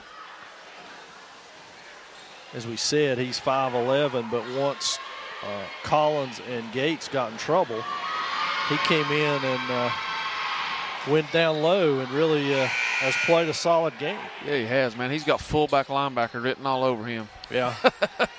He's a tough kid, too. Yeah, he is. He doesn't mind the contact. He's kind of relished it inside and been able to beat and bang around. It's a physical Highlands club that's going to wear some teams down with that, before it's over with.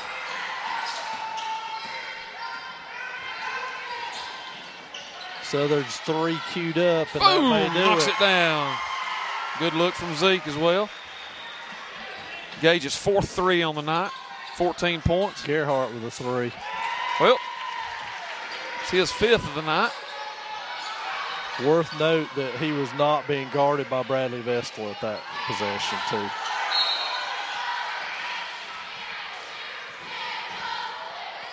Coach must have got a timeout there. Did. Yep. And we'll stay here with you again. We won't be with you until next Friday when Cherokee comes to town, but it should be a dandy when the Braves come into town. A lot on the line, but that big one Tuesday at Andrews, that'll be huge for the Maroon Devils and for the Wildcats for that matter to have that matchup this early in the season. Yeah, because I know both those squads are expecting big things this year. Andrews was very young last year, returns everybody pretty much. So it'll be over there, big game. And then Friday, we need everybody here that can possibly come. Yeah. That's one time I'd say, don't tune in to us. Yeah. Put your butt in the seats here. We need you here Friday night. Yeah, watch us later. Yeah. For the replay. Or better still, you can do it this way.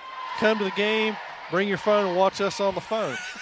You can see all the replays. That's the way they do it in football a lot of times is they'll come and watch the game in there. We're a little bit delayed from them, so it's like getting a replay. That's exactly right. So we've got 2:11 left to go here in the 4th quarter. Swain with a 68-53 lead. So Southers will inbound it from right in front of the brand new scores table. He's got Waldrop wide open. Hadn't found him yet. Little John with the 3. It's long, but Swain with the rebound. Pull it out, boys. We got the lead. Oh, he gets his hand on it. Gerhardt, good hustle play. Gage gets it right back. Back to Zeke up top. Yeah, you got to call that. That's going to be a hand check. Has to be. Jake Billingsley, his 3rd. Should put Zeke to the line. Probably 1-1, 2. Still 1-1. Still 1-1. Millsap set to check in. Zeke has attempted 10 free throws tonight. 11. 7 of 11, I think. His first one is on its way. It's off. Rebounded by Billingsley again, his 9th. And now he steams ahead. Sees an opening, and Bradley tries to draw a charge and is called as a block. Zeke's 4th. So Billingsley back to the line. He's missed his last 2.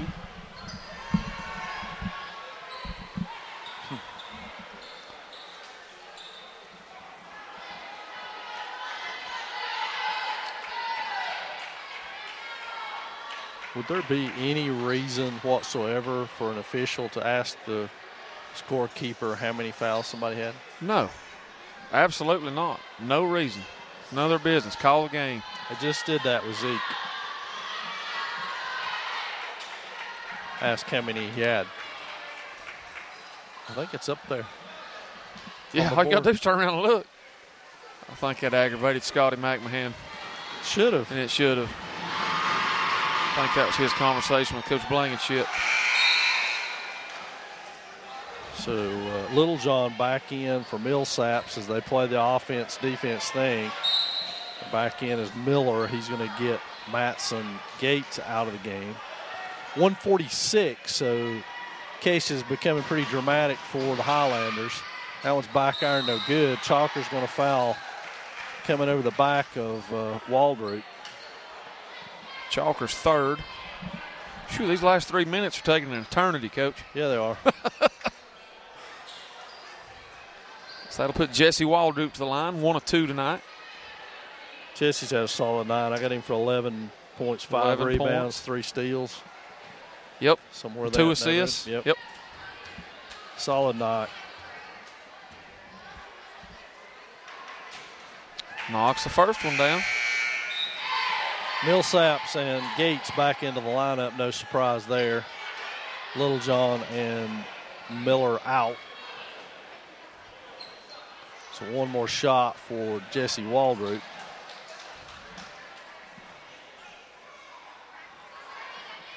And it is good. It is good.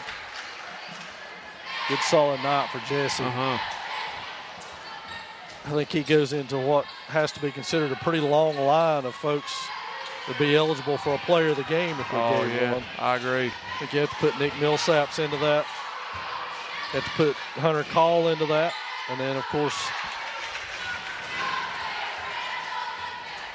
Zeke Bradley would have to be in that conversation as well. 124, 70, 55. We've got wholesale substitutions. We're probably going to get to that point as Swain's going to take a timeout as well.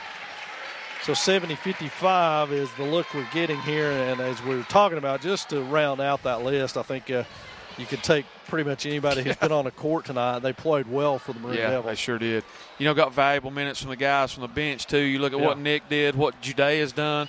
I mean, every time Jack comes in, he's not going to be flashy, but he's going to get in there and do what Coach needs. So just a really good-looking ball club for early in the season right now. I think so, and I think there's potential there for them to grow as a team and get even better as we move along, and that'll make them even more dangerous. I think the important things out of this is as a senior group, they're content to get the W rather than the stats. Right, and as you look down there, big. And as you look at that huddle, I mean, I can imagine his practices are very competitive. Yeah.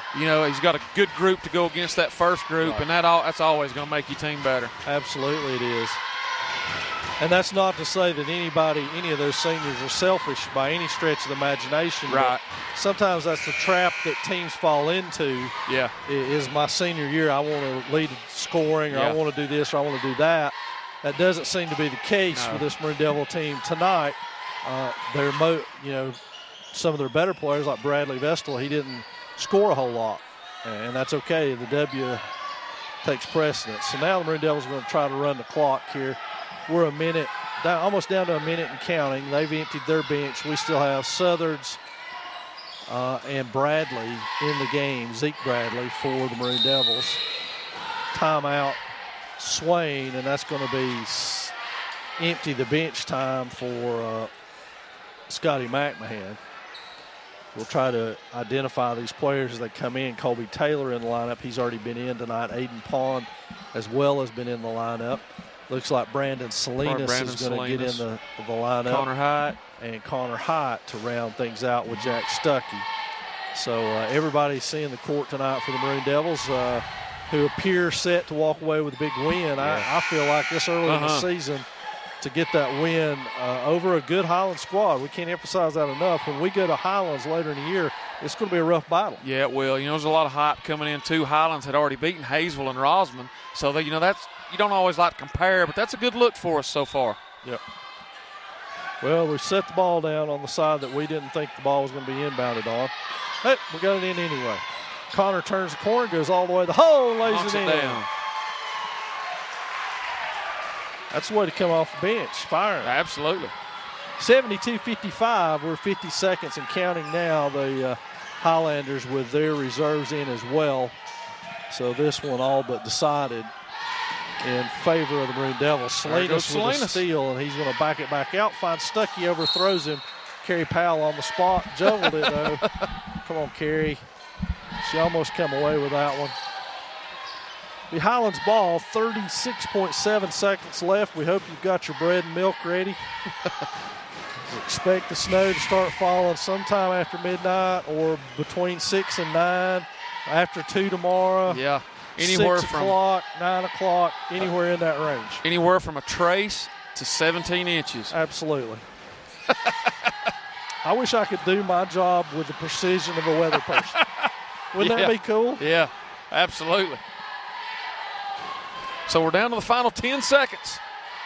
Colby Taylor willing to let the clock run out. 5 seconds. Brandon Salinas has got it out there against. And that'll do it. That's going to do it. The Maroon Devils 72-55 winners tonight. They go to 2-1 on the season. The Highlands squad drops to 2-2, but I don't think these two teams have finished seeing each other, to be honest with you. No, I don't either. Well, for Jeff, Joe, and myself, thanks for joining us tonight on a Friday night here at Swain County High School. The Maroon Devils come away with a victory here in this men's contest to wrap things up. We'll be with you a week from today back here at Swain High School. Hope you come out and check the Maroon Devils as they host Cherokee. Thanks for joining us.